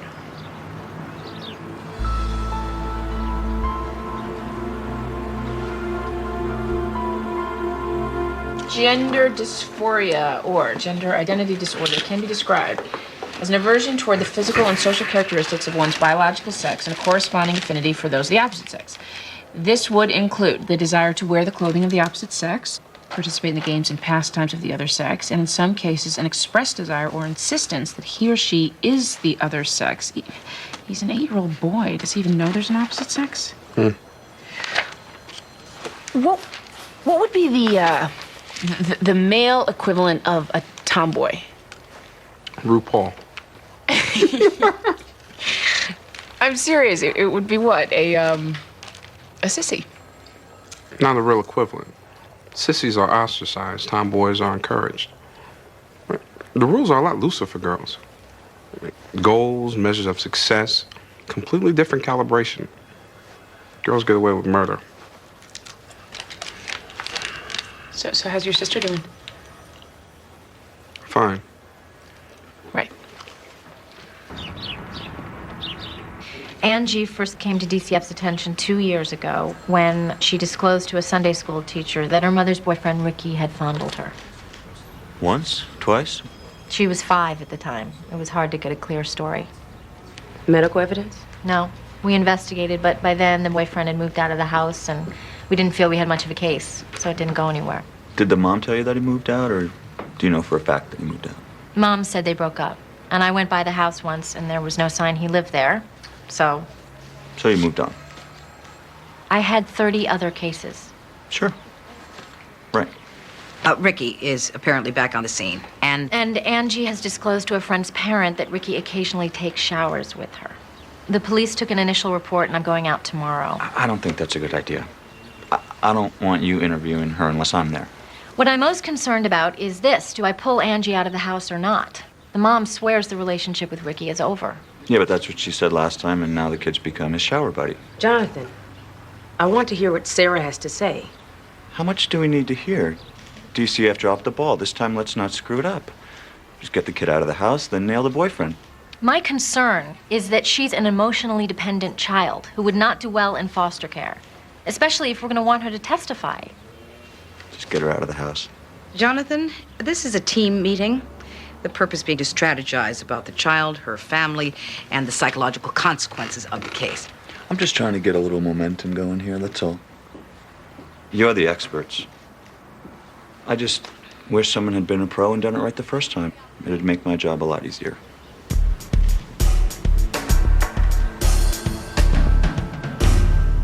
We started worrying about Carl when he wanted to be Cinderella for Halloween when he was 4. It took us till Thanksgiving to talk him out of the costume. We're just trying to let him be the person he wants to be. Isn't that what you're supposed to do as parents? If Carl had said he was a vampire, would you have let him wear a Dracula costume to school every day? Listen, I'm not happy about this. You know, we tried to encourage more male behavior, but what if we were wrong? What if we were forcing him into something that just isn't right? I mean, he was miserable when we wouldn't let him dress up. Well, Mr. Wilner, weren't you concerned that Carl would be victimized if he showed up at school dressed as a girl? Of course we were.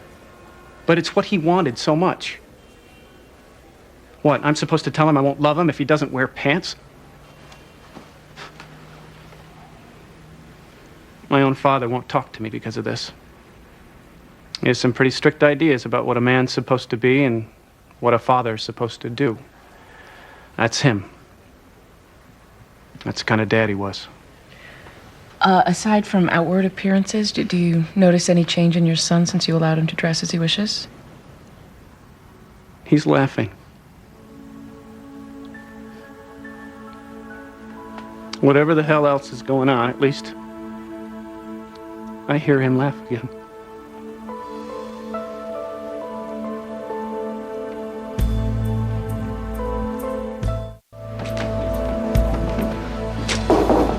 Hey, Hello. you're just in time.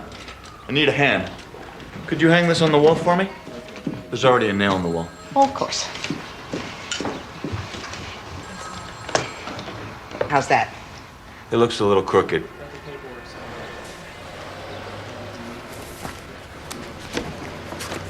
Jonathan, I was hoping we could talk for a moment about this project and what we hope it can be. Sure. First, I sense great enthusiasm from you. Nobody else wanted the job. Ah, See, they'd hear it was you on the phone, and people started diving under their desks like it was an air raid. I figured any job that was so universally despised had to be an opportunity, and I was right. So I get to be tough on crime and look compassionate at the same time. you have a lot of spunk, Jonathan, and we can use that here.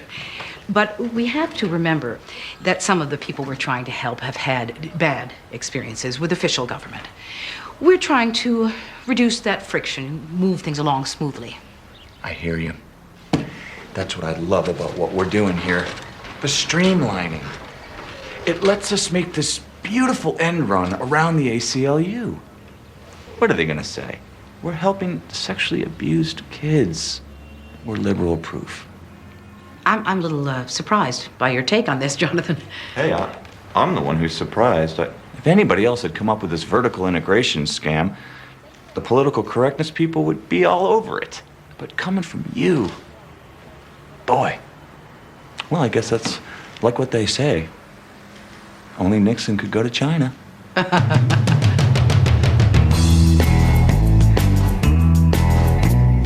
What? I'm serious. What do you like to read? We never talk about things like that. Well, I just finished reading The Perfect Storm. Oh, wow, that's supposed to be good. Did you like it? Yeah. It was exciting. I like the movie better. What have you read lately? Oh, I'm not really reading that much. I'm working on George Stephanopoulos' autobiography and John Cheever's last novel and a little bit of Flannery O'Connor. Oh, I don't really read much fiction. Oh, well, you'd love this Cheever. It's only 100 pages long. I'll get it for you. Sure. I'd like that.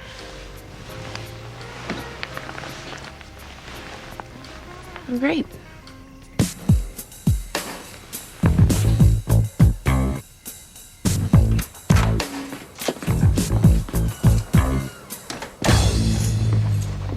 Amy. Ma, this isn't high school. Then why are you still living in my house? Well, Lauren's not even here, so, what's your problem with my seeing Rob tonight? Amy, has it ever occurred to you that I might be sitting here doing something other than monitoring your comings and goings? You're not? I wish I could get it through your otherwise reasonable skull that I am not the one obsessing about you and Rob. You are.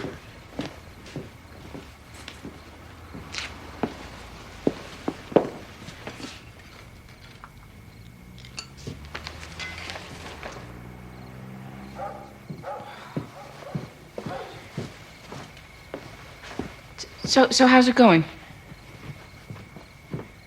Sanctuary House.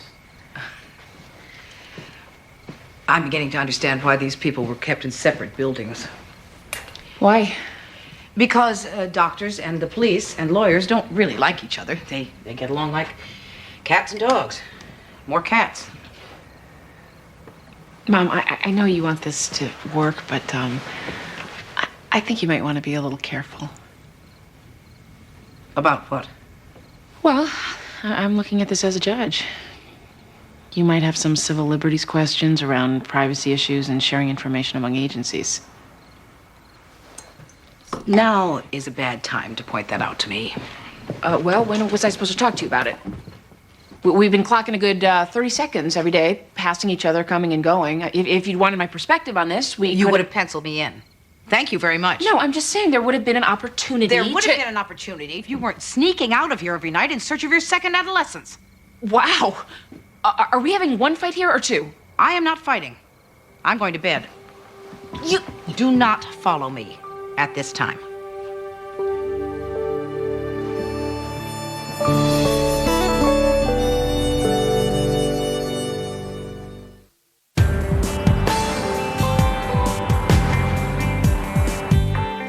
Thanks for talking to me today, Sasha. You're very welcome, ma'am. I didn't know they had girl judges. Yeah, yep, they do. And I am one. I like your hair. Thanks. Thanks. I like yours. I want it longer so my mom can teach me to French braid it. And your clothes are very pretty. This is my best school uniform. Now the other boys, they wear a different uniform to school, right? Oh, I'm not a boy anymore. I'm a girl. Oh, really? I think there was a mistake somewhere. Things like that happen. What kind of mistake? I didn't like it, the whole boy thing. Mostly I hated the clothes. I like girls' clothes. I used to have to steal them, and I know it's wrong, and I'm sorry I did that. And I had to hide them and only wear them when no one was around. But now I don't have to hide them. They're there in my closet, and I can wear them anytime I want. And what about your old boy clothes? They're in boxes in case I ever want them, but I don't think I ever will. Girls' clothes are better. Don't you think they're better?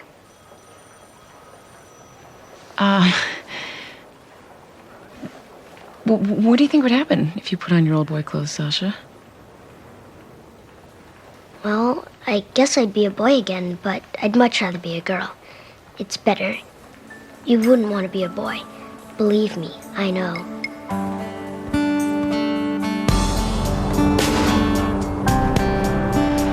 How do you think I feel? He compared me to Richard Nixon. Favorably. So you think he has political aspirations? I think he's in there writing his speech for Bob Jones University. We have to get rid of him. Why? Because you don't like his politics? Friend, he's an assistant state's attorney. I can't just change him like a light bulb. He said no one else wanted the job. Well, he's the wrong guy for us. His attitude is wrong. His tactics are wrong. His motives are wrong. Someone walks in here and sees that big flag of his, they'll think it's a police station. No offense. None taken. And that simply wasn't the idea. This was supposed to be a safe place to help kids, not a place to build careers. He doesn't care. And that disqualifies him. It makes it impossible to work with him. If you say so. You're going to have to do something about him. I am? I can't work with him. Can't or won't? You get the same result. Either way.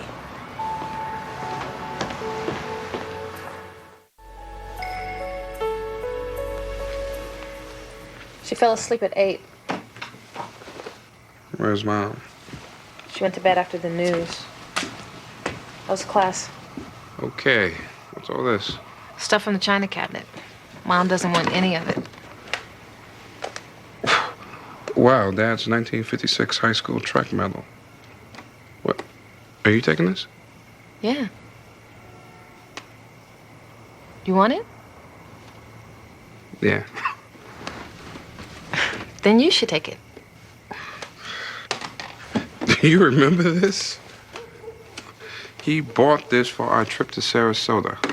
Why don't you take it all? I don't want it all. I'm just possibly suggesting that we talk about it before it gets packed up, that's Hey, all. you know what? Whatever. Why don't you and Mom discuss it and decide what you want me to have? Winnie, what's the problem? I don't have a problem, Bruce. I'm used to this, okay? You and Mom figure everything out, and I'll just trail along behind you waiting for my instructions. Winnie? She is moving in 2 days. It's happening. Nothing is going to change that now. I know. How about dealing with it like an adult? You're 30 years old, for God's sakes. Yeah, and still getting the leftovers. What? There's the face. It's the innocent face, like you just have no idea what I'm talking about. It looks like that because I don't have any idea what you're talking about. It's about me getting shortchanged, Bruce. Or did you just think you were entitled to the big room, and I deserve the little one? Winnie, please, the big room, the little room? Okay, Maybe it was natural selection that put you in private school and sent me to public. You went to Arts Magnet, where you probably had a lot more fun painting pictures than I did dealing with Sister Rita Bernard. And how supportive do you think Mom would have been of me if I'd come home with a baby and no husband? Winnie, don't you have more important things in your life to worry about than keeping score from 20 years ago? I've had a lot of practice, Bruce, because the game's been rigged for 20 years. Oh, how do you figure it's been rigged? Well, how else do I end up with a roommate and a cat?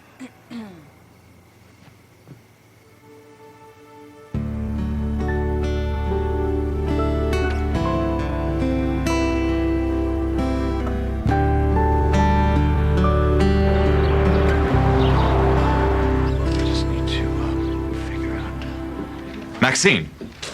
You must be psychic. We were just coming looking for you. Yeah, I think I figured out a way to get you Mr. Phil. Oh? Shelley was telling me what a burr in your saddle this guy is, so I started thinking, these creeps don't get their kicks one way. Odds are he's on the internet. Now, I've got a drinking buddy. He works sex crimes down at the BFI. See where I'm going with this? I'm not certain. If Mr. Phil is looking for action in a chat room, I can whip up probable cause. We can seize his hard drive. Maybe even find something to link him to the Roseland kids. But one bad picture, and bam, he's a registered sex offender. So what do you think? Not bad for a guy who just rolled through the door? Very impressive, Jonathan. Oh, I understand. You don't want to get your hopes up. Well, it smells good to me. I'm gonna call my pal at the bureau. Thanks, Shelley. Don't mention it. Maxine, hold up. I need you to talk to this guy. You'll like him. Shelley. Fran's a good doctor, but she's got to work on her people skills. Before I let this proceed. Let it proceed? You heard him. He's like a kid in a candy store. Before I let this proceed, one question. If he gets a warrant and finds something on Phil Nevin's computer, how will it have gotten there? It will have gotten there through the folly and arrogance of mortal man.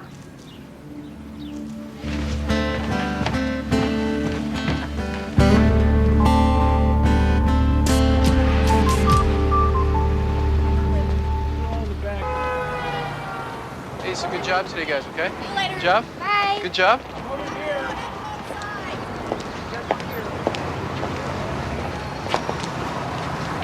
You ready? Amy. Hi. Hey, did I forget something? No. I just had a minute, so thought I'd stop by. Amy, this is Judy Kepler. Judy, this is Amy Gray, Lauren's mom. Oh, hi. Yeah, Lauren's great. Yeah, I think so too. Judy's a new instructor. Oh, great. Great. We're gonna go get some coffee. Do you want to come along? No, thanks. No. If it's private, I can take a hike. Private? About Lauren? Oh, no. Oh, no, it's no big deal. I just was, around the corner. So I'll see you later on. Absolutely.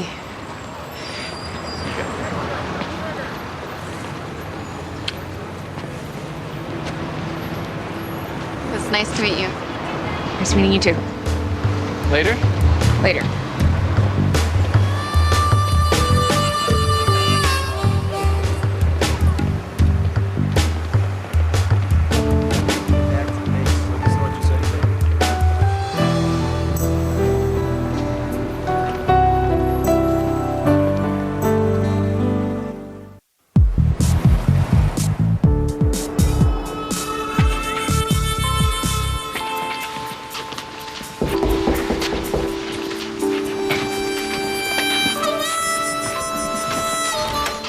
Hey. Hi.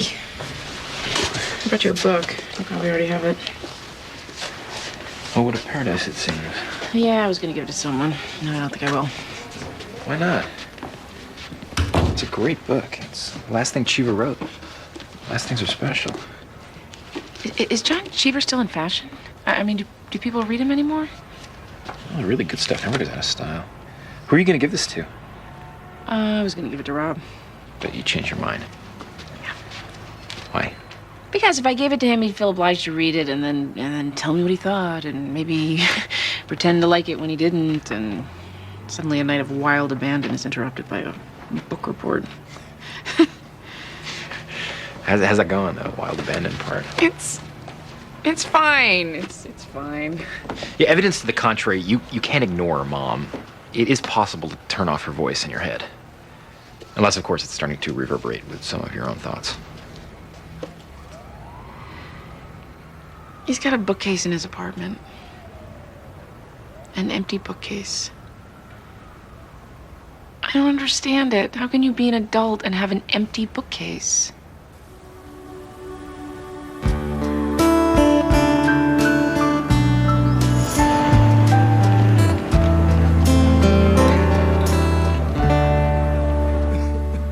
The other day, Mr. Wilner was asked, what if his son had come to him and said he was a vampire? Would he have indulged him? Well, I believe if Carl Wilner had decided to be a vampire or a tiger or a dump truck, we wouldn't be here today. Gender is so much at the core of our identity that as soon as someone even hints they might want to switch teams, we take it pretty seriously. Of course, we are talking about an 8-year-old. Now, maybe Sasha is transgender. Maybe he thinks that his mother or his grandmother or the Powerpuff Girls represent good qualities that he wants in his personality. Or maybe he just likes girls' clothes. At this point, we can't know that any more than this child can. It's just too soon. Now, I am convinced that Mr. and Mrs. Wilner are loving, caring parents, but this issue of gender has disturbed them as much as it has the rest of us. So, Mr. and Mrs. Wilner, I want you to begin counseling along with your child as you move through this period. And I want Carl back in school in the most non-disruptive way possible. Sasha. Yes, ma'am? I want to ask you to do something that's going to make things a lot easier for you and your parents. What? You have such a great imagination that I want you to pretend to be a boy when you're at school. What do you mean? Well, I mean that when you're at home, you can be whoever you want to be. But for a few hours every day, I'd like you to wear some of your old clothes and pretend to be a boy. Just while you're at school. Do I have to cut my hair? No. No, you don't. And I will do whatever I can to make sure that you don't have any trouble at school. And if there are no more unexcused absences in the next 3 months, then DCF will withdraw its petition. Is that correct, Mr. Redfield? Yes, Your Honor. And that's all right with you, Sasha? I'll give it a try. Well, thank you.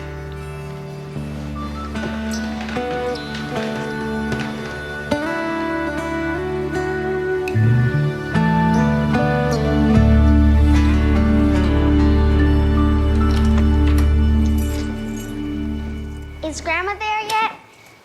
No, baby. She just left an hour ago. When can we visit her? Maybe when school's finished. Let's go get your stuff. We're going home. Okay. So, you planning on ever talking to me again? I don't know what you mean. What I mean is you haven't said a word since you got on the plane.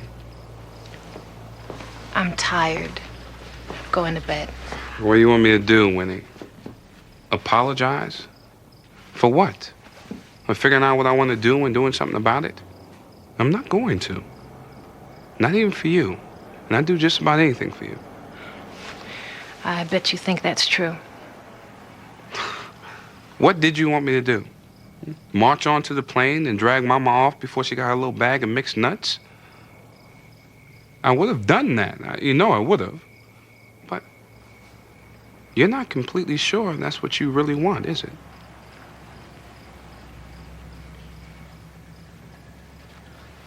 I'm not finished. I can still make something happen. I can still figure out what I'm supposed to do. And I wanted her to see that. I didn't want her to go thinking I'm a failure. I wanted Mom to see me get it right. And now she's going. Winnie, We put her on a plane, not in the ground. You know what I mean. Not all the time. Our mother is moving to Vegas. We gotta bear this shame together. On your mind. Yeah, I do. Call me. Sure. What's wrong?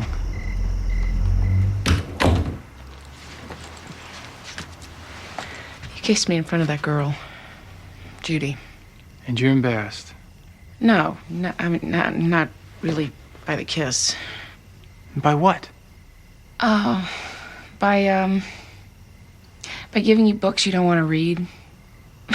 By making you listen to music that means nothing to you. By trying to build a supportable defense for all of this. Who says it needs defending? Me. Amy, I've been trying to play this thing the way you want. But you keep changing the rules. I thought the point was we didn't have any rules. Then you're not paying attention. Because there are a lot of them. And you're the one who's been setting them. Look, I don't know anyone like you. I've never had anyone I've had to work so hard to keep up with. And I work really hard, in case you haven't noticed. There's a lot more going on for you here than you're ready to acknowledge, and that's a problem. For you, not for me. I gotta go. Just remember, you broke up with me once. And this thing, right here now, this is the second chance. If you understand what I'm saying. I think I do. Well, don't think too much.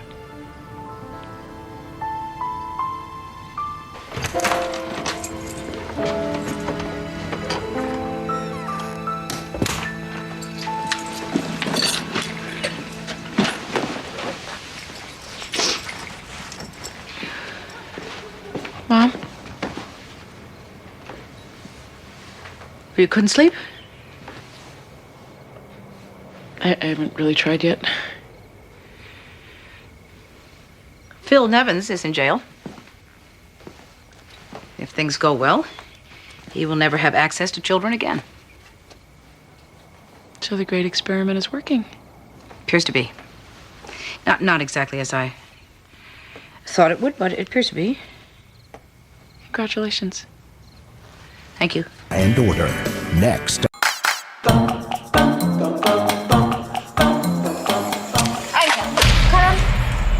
আচ্ছা আপনি ওই দিন আপনার আম্মার সামনে আমার লগে এরকম ব্যবহার করছেন কেন? আমার ইচ্ছে হয়েছে আমি করছি আর আমার পিছে ঘুরে লাভ নেই। কেন? আমি আপনার ভালোবাসি না, করবো না কেন? বেহায়া মেয়ে রে বাবা, তোমার তো আমি ক্লিয়ার করে বলছি যে আমি তোমার বিয়ে করব না। আরে আপনার আম্মাই তো আমার পছন্দ করছো, তো আপনি শাদি করবেন না কেন? তাহলে তারই বিয়েটা করো। জি জি জি, আস্তাগফিরুল্লাহ, কি কইতাছেন? আমি আপনার আম্মারে কেন শাদি করব? তো আপনারা শাদি করুন। আর আপনি যদি আমার শাদি না করছেন তাহলে কয়ে দিলাম ব্লেড দিয়ে আপনার নাম আমার হাতে লিখুন। তোমার যা ইচ্ছা তুমি তাই করো, আমি একদমই ভয় পাই না। আগেরবার মাইনে নিছি, খেলা ছিল দেখা, এটা খেলা না, এটা আমার জীবন। আমি জীবন নিয়ে ছেলে খেলা করতে পারবো না। আমি হাঁচা হাঁচা কইতেছি, আমি কিন্তু ব্লেড দিয়ে হাতে পায়ে গলায় মুখে সব জায়গায় যেখানে ইচ্ছা সেখানে লেখো। ইংরেজি বাংলা ফার্সি যেটাতে পারো সেটাতেই লেখো, আমার কিচ্ছু যায় আসে না। আপনার আমি শেষবারের মতো কইতেছি, আপনার আর বেশি সময় দিব না, শুধুমাত্র 12 ঘন্টা সময় দিলাম। এই 12 ঘন্টার মধ্যে আপনি আপনার মত বদলাইবেন, নাহলে কইলাম আমি হাঁচায় ব্লেড দিয়ে আপনার নাম লিখে ফেলাম, আমার কেউ আটকাইতে পারবো না।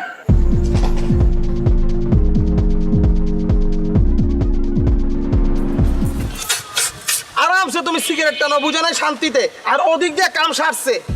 দেন কি হইছে? আরে শুনোস না, ওই মেয়ে তো ডেঞ্জারাস একটা ঘটনা ঘটায় ফেলছে। লেট দিয়ে হাত কাটছে, এখন কি গো মামা? ওই মেয়েটা বস কি মামা? কোস হাত কেন? ওই মেয়ের তোর কোনো কথা হইছিল? কালকে রাত্রেবেলা বাসার সামনে এসে দাঁড়ায় ছিল, আমার 12 ঘন্টার আলটিমেটাম দিছে। এই কিসের আলটিমেটাম দিছে রে? হ্যাঁ আরে ওই বিয়াতে রাজি না হইলে কি জানি। এই কথা তুই আগে কবি না। আরে আমি কি বুঝছি নাকি?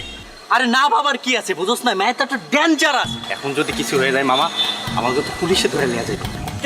আমি কি করছি? ও আমি কি করছি কিছু জানো না? না ওই বেটা আইনার মারফত জানো, জীবনে তো থানায় তুই যাস্তে জানবি কেন? তা না আমি গেছি আটকানি।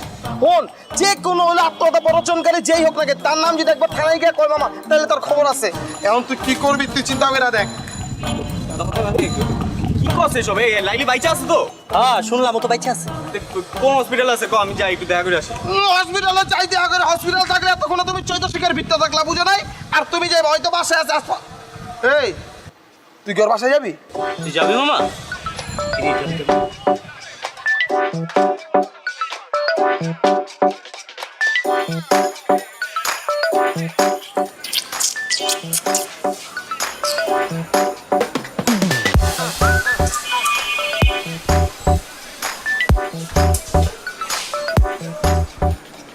হায় রে খোদা, তুমি আইছো।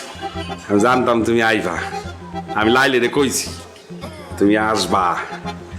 চ্যাংরা হও আর রক্ত গরম হও। প্লেট দিয়ে তোমার নাম লিখছি, বানান ঠিক আছে?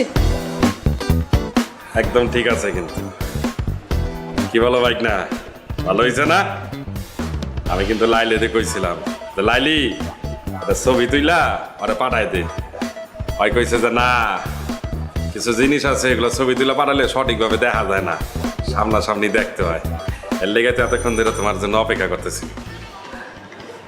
এইসব পাগলামির কোনো মানে আছে? আছে না, তোমার আমি শাদি করব, তুমি আমার শাদি করবা, করবা না? এই তুমি কি আমার বলদ পাইছো? বলদ এই পাশে দাঁড়ানো লোকটার মতো। নিলয় তুমি আমার মামার নিয়ে কি করতেছো? আমি বলবো তুমি শুনবা। মানে এই যদি তোমার হাত কাটার নমুনা হয়, হ্যাঁ আমি জানলে আমি জীবনেও আসতাম না। আর যদি হাত সত্যি সত্যি কাটতাও তাও আসতাম না, কোনো লাভই হতো না। আমি তোমারে বিয়ে করব না। তোমার মতো মেয়ের সাথে শুধুমাত্র মজা নেওয়া যায়, বাড়ির বউ করা যায় না। তোমার মধ্যে ওই রকম কোনো এলিমেন্টই নাই। তুমি তো বেশি বেশি করতেছো না? এই মাঝখান দিয়ে ঢুকে গেলেন? হ্যাঁ সাদে কি আপনার মাইনছে হাবলু কয়? এর লেগে আপনার হাবলু কয়। কারণ ঢুকছেন যখন তখন আমারে না বুঝায় আপনার এই ড্রামাবাজ ভাগ্নিরা বুঝান। আমি ওরে বিয়ে করব না, আমি মরে গেলে ওরে বিয়ে করব না। মানে নিজের তো কোনো মান সম্মান নাই, পরিবারের মান সম্মানটা যদি খোয়াইতে না চাও তাহলে এসব বন্ধ করো। সবার সামনে অপমান করবো না। থাক ভাগ্নি, তুই কষ্ট পাইস না। হয় তোরা বুঝতে পারে নাই, আর যেদিন বুঝতে পারবো ওই কান্দা বুক চাপলাইব, তখন বুঝবো যে কি জিনিস হারাইছি। তুই কান্দিস না ভাগ্নি, একদম কান্দিস না। তুই থাক, আমি আইতাছি, দেখতেছি।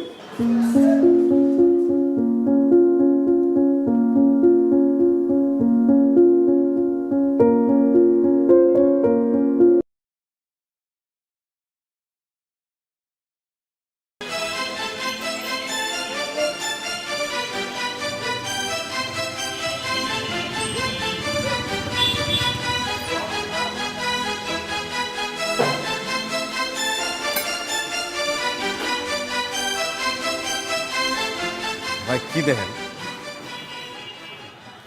বাইকটা কি আপনার? হ্যাঁ আমার ভাই, কি হয়েছে? নাম্বার প্লেট কই? সেটা দিয়ে আপনার কি দরকার? রাইট দেন। হ্যাঁ রাইট দিই, কি হয়েছে? বেরিবাদ যাবেন? না ভাই, এই মুহূর্তে বেরিবাদ যাবো না ভাই। ভাই চলেন না, আমার মায় অসুস্থ। ভাই আমার রাইড শেষ, আমার পোলার আছে জন্মদিন, আমার তাড়াতাড়ি বাড়ি যাইতে হবে, যাইতে পারবো না। তো আপনি আর একটা রাইড দেখেন, এ নিয়ে যাবে আপনারে। ভাই বিপদ তার বইলে আসেন, আমার মায় অসুস্থ। ভাই আপনার মা অসুস্থ থাকলে কি একজন হেল্প করতো না? এই মুহূর্তে ভাই এই বেরিবাদে আমার বাড়িটা থাকলো উল্টা দিকে, আমার যাইতে অনেক দেরি হয়ে যাবে। ভাই একটু স্যাক্রিফাইস করেন না ভাই। আমার মা অসুস্থ, আপনার মা অসুস্থ থাকলে কি আপনি করতেন না? আরে একটু বাড়াই দেবো ভাই, চলেন ভাই। আরে এই সময় বেরিবাদ কেমনে যাবো ভাই? আয়ান না, আমি তো আপনার সাথে যাইতেছি ভাই, আমার একটু নামাই দিয়ে আসেন, খুব দরকার ভাই। চলেন ভাই। আচ্ছা ঠিক আছে, চলেন।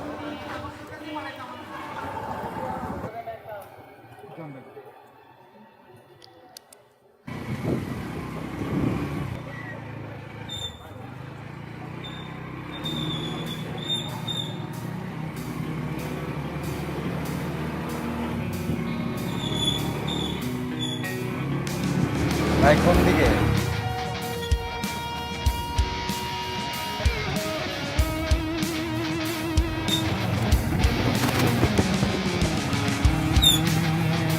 ভাই আর কোন দিকে যাবো কোন তো?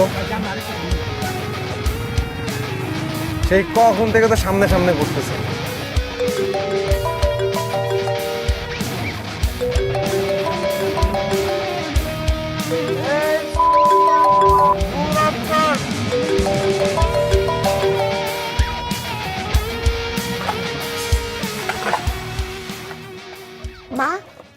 একটু ডাক দাও। এখন অনেক রাত হয়েছে। তাহলে একটা কাজ করো, ওর জন্য একটা কেকের পিস রেখে দাও। আচ্ছা রাইখা দিব না, কাল সকালে তুই দিয়ে আসিস। মা, মোমবাতি কই? মোমবাতি আনতে তো ভুলে গেছি একদম। তাহলে কাজ করো, বাবাকে আনতে কইয়া দাও। তোর বাপ কি জানে যে কেক কিনে নিয়ে আসছি? আচ্ছা আগে আসুক, তারপরে দোকানে পাঠাবো নেবো মানে। তাহলে একটা কাজ করি, আমি নিজে গিয়ে নিয়ে আসি। ছোট মানুষের রাতে বেলা বাইরে যাওয়া নিষেধ তোরে শিখাইছি না? তাহলে আবার একটা কাজ করো, বাবাকে ফোন দিয়ে কইয়া দাও বেলুন আনতে, আর বলবা যে তাড়াতাড়ি আসতে। আর একটু অপেক্ষা করি, হ্যাঁ, তারপর কমুনি।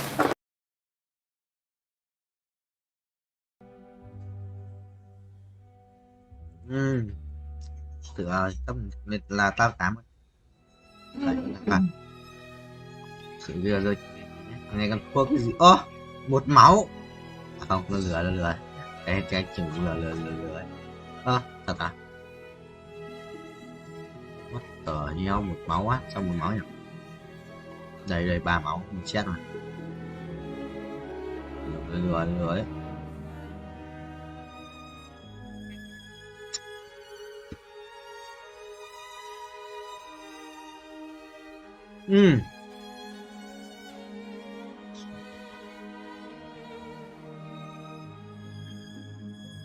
Vậy là gì chết cứu được chưa?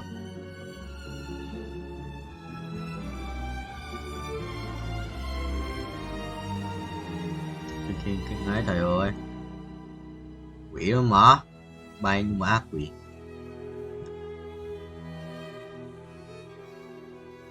Rồi để xem có bao tiền nữa. Lên trên system nhé. Là để tiết kiệm gì birds. Day to you. Happy birthday, birds. Thua này. Happy birthday. 1,34 tỷ. Sẽ gần 3 tỷ ấy, đừng lừa tụi bay. Đừng lừa đâu. Được lừa tụi bay ở đâu? Được lừa 3 tụi bay đâu. Happy birthday, birds. Ai à, thử lấy con lại đép tiếp này. Cái này sẽ là cái gì? Ôi trời.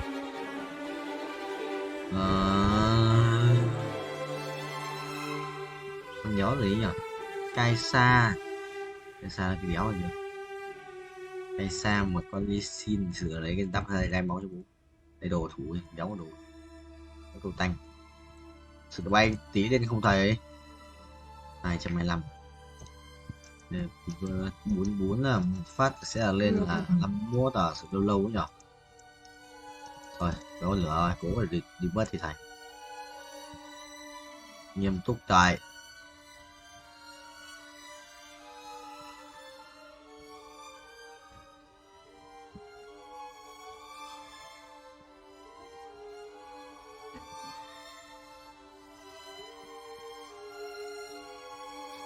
chuẩn không?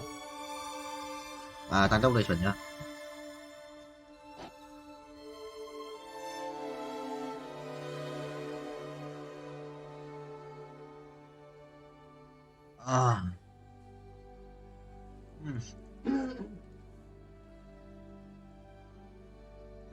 Gà.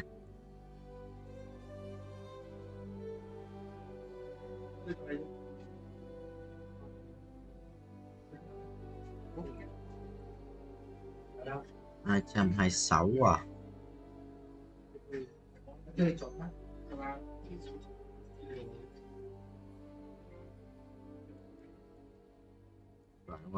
Được không gọi sự binh chi linh tốc độ không? Hủy tốc độ.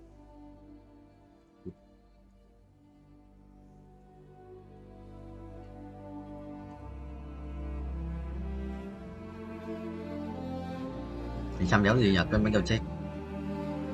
Tộc dược con má bình đỡ phải lấy cái số gì. Xong rồi thì trăm tộc dược luôn xong. Anh tích tiền để rebirth là thứ tiếp theo. Bye.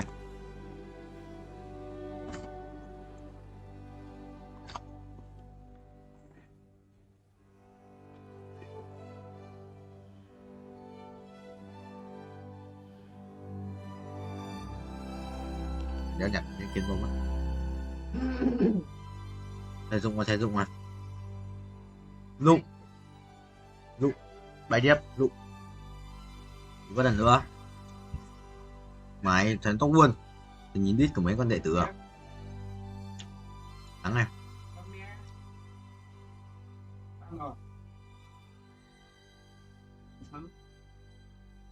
Cho Việt Nam.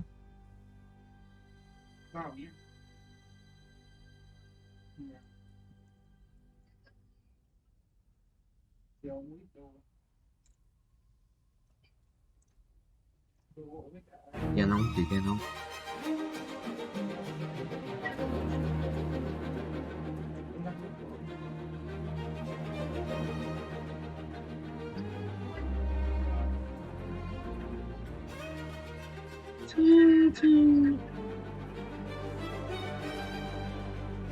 Bảy lap vào dây xoay tròn được à? Xoay tròn có tác dụng gì cơ? Cái xoay tròn tác dụng gì đấy? Không biết đấy. Xoay tròn tác dụng gì nhỉ? Để thử xoay mà. Đấy, tác dụng gì? Cho đẹp à? Đây xoay cho đẹp à? Tác dụng gì vậy? Xoay tròn tác dụng gì vậy? Có chạm cái gì đâu? Tác dụng gì vậy? Tác dụng gì vậy thầy? Né cái ngôi sao. Tại sao né được? Chung quá. Sao né được đây? Water. Trái tim kiên định không? Không là làm gì trục tội. Với cả một cái đối tượng nó bình. Lấy đồ cho ấy. Nào. Ui. Sao sao nó chắc vẫn thắng. Ôi không 13 chưa 13 tôi hiểu. Tôi đồ siêu khủng bảo sao rồi ngáo rồi. Thầy sẽ quay chắc được 2 tỷ đấy, đó là sẽ được 2 tỷ đấy.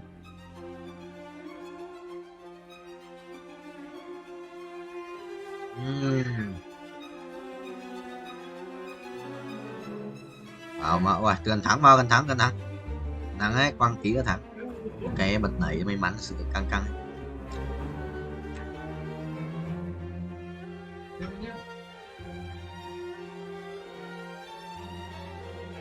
Hai tỷ 2, ôi sắp 3 tỷ ôi binh.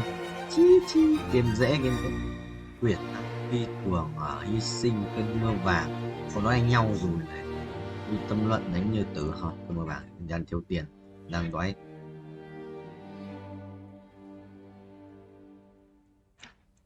Thậm chí ai hả? Cao cường à? Ghê vậy đấy, Cao Cường này. Nếu thích Cao Cường à? Bây giờ check thêm Cao Cường. Thôi, Asdenatino. Uầy, quả này đánh bài H8 mà kích được 2 cái Cao Cường rồi. Nhét thêm một nữa xong. Đỉnh. Lên trên 10 nhét thêm rắc cảnh vệ xong. 3 Cao Cường, bài H8 xịn sụp kìa. Anh cần lên rebirth lần nữa, anh cần lên World tiếp theo. Lên World thành phố may mắn. Đây rồi, 2,42 tỷ à. Xem tiền cho mày được mà. Giờ thấy biết đấy. Định mệnh này, con bài định mệnh này. Nếu con bài Cao Cường, không sao, con bài Cao Cường. Vừa giờ tôi cần sự khỏe đấy. Không. Cái thằng này lắp đồ gì này? Buồn. Lắp đồ đéo gì ấy, không quan tâm. Yes, tăng tốc. Quả tên lửa bắn đi rồi. Ngư lôi ở trong không gian 11 lap. Ủa à? Anh có 7 lap này. Được đấy. 11 lap mà anh 7 lap.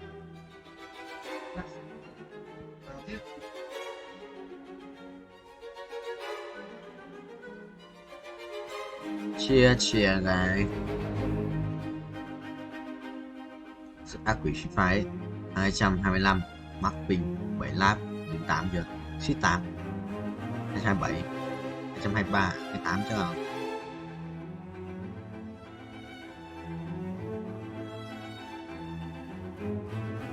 Là 30 tỷ lap à? Đây sẽ phải là 90 à? 70 27 đó, 3 triệu nữa thì bán máu rồi. Nào đâu, đây thằng này chat sợ choai lên cho rồi. Được rồi. 2 tỷ 7 đây sao đi quên nhau sắp không em mới đánh chuẩn không sự của lại sự cây xa mạnh ấy.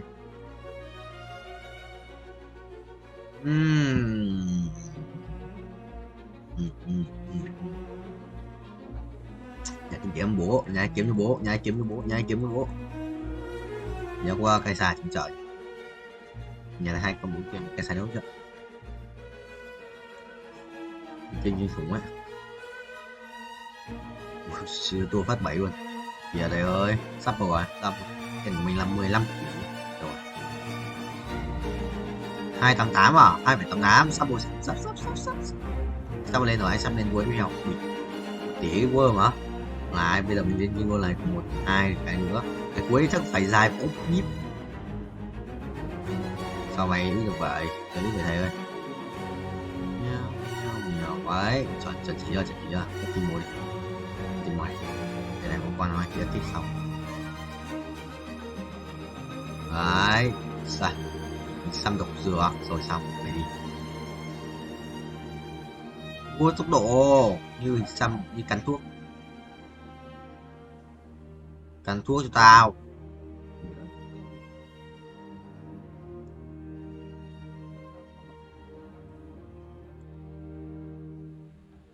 cho không bao nhiêu rồi đây rồi Rebirth Channel Rebirth thôi thầy bay trời chịu được không thầy 71 máu á anh sẽ stop lại việc thua tại lúc 71 máu phút 62 tiền rồi lát tí ăn thừa yêu item cho cái dấu rồi đấy bay được mỗi tí mà ha để một tí 110k cái bác lại xa đấy anh nguyên cuối tiếp theo mà chúng ta đúng rồi ngày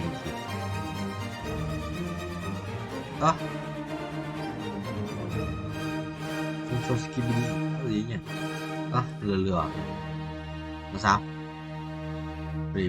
reverse xong phải bay lên trên kia nữa thì mới tính của tao lỗi rồi sao tiếng mày yếu vậy reverse xong mày yếu điếc chui này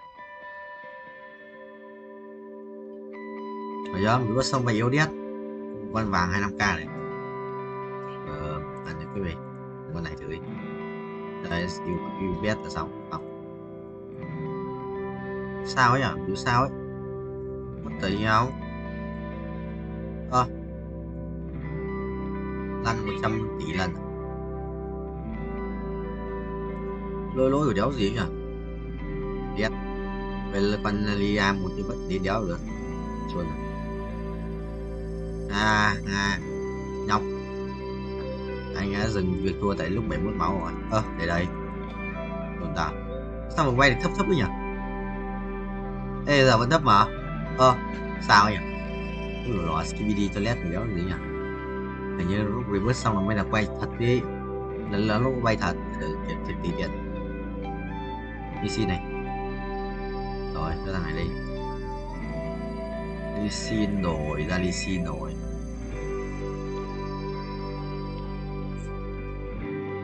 ba bật lên tao nói nhở đi toilet con tao từ góc một là mau chốc 2 năm 10 tìm mua chỉ sẽ có là cái gì mình sẽ có một cái cung xanh khổ giáp rồi giáp gai rồi giáp gai này và làm giáp gai nào chứ nó phút mà rồi cái mình kinh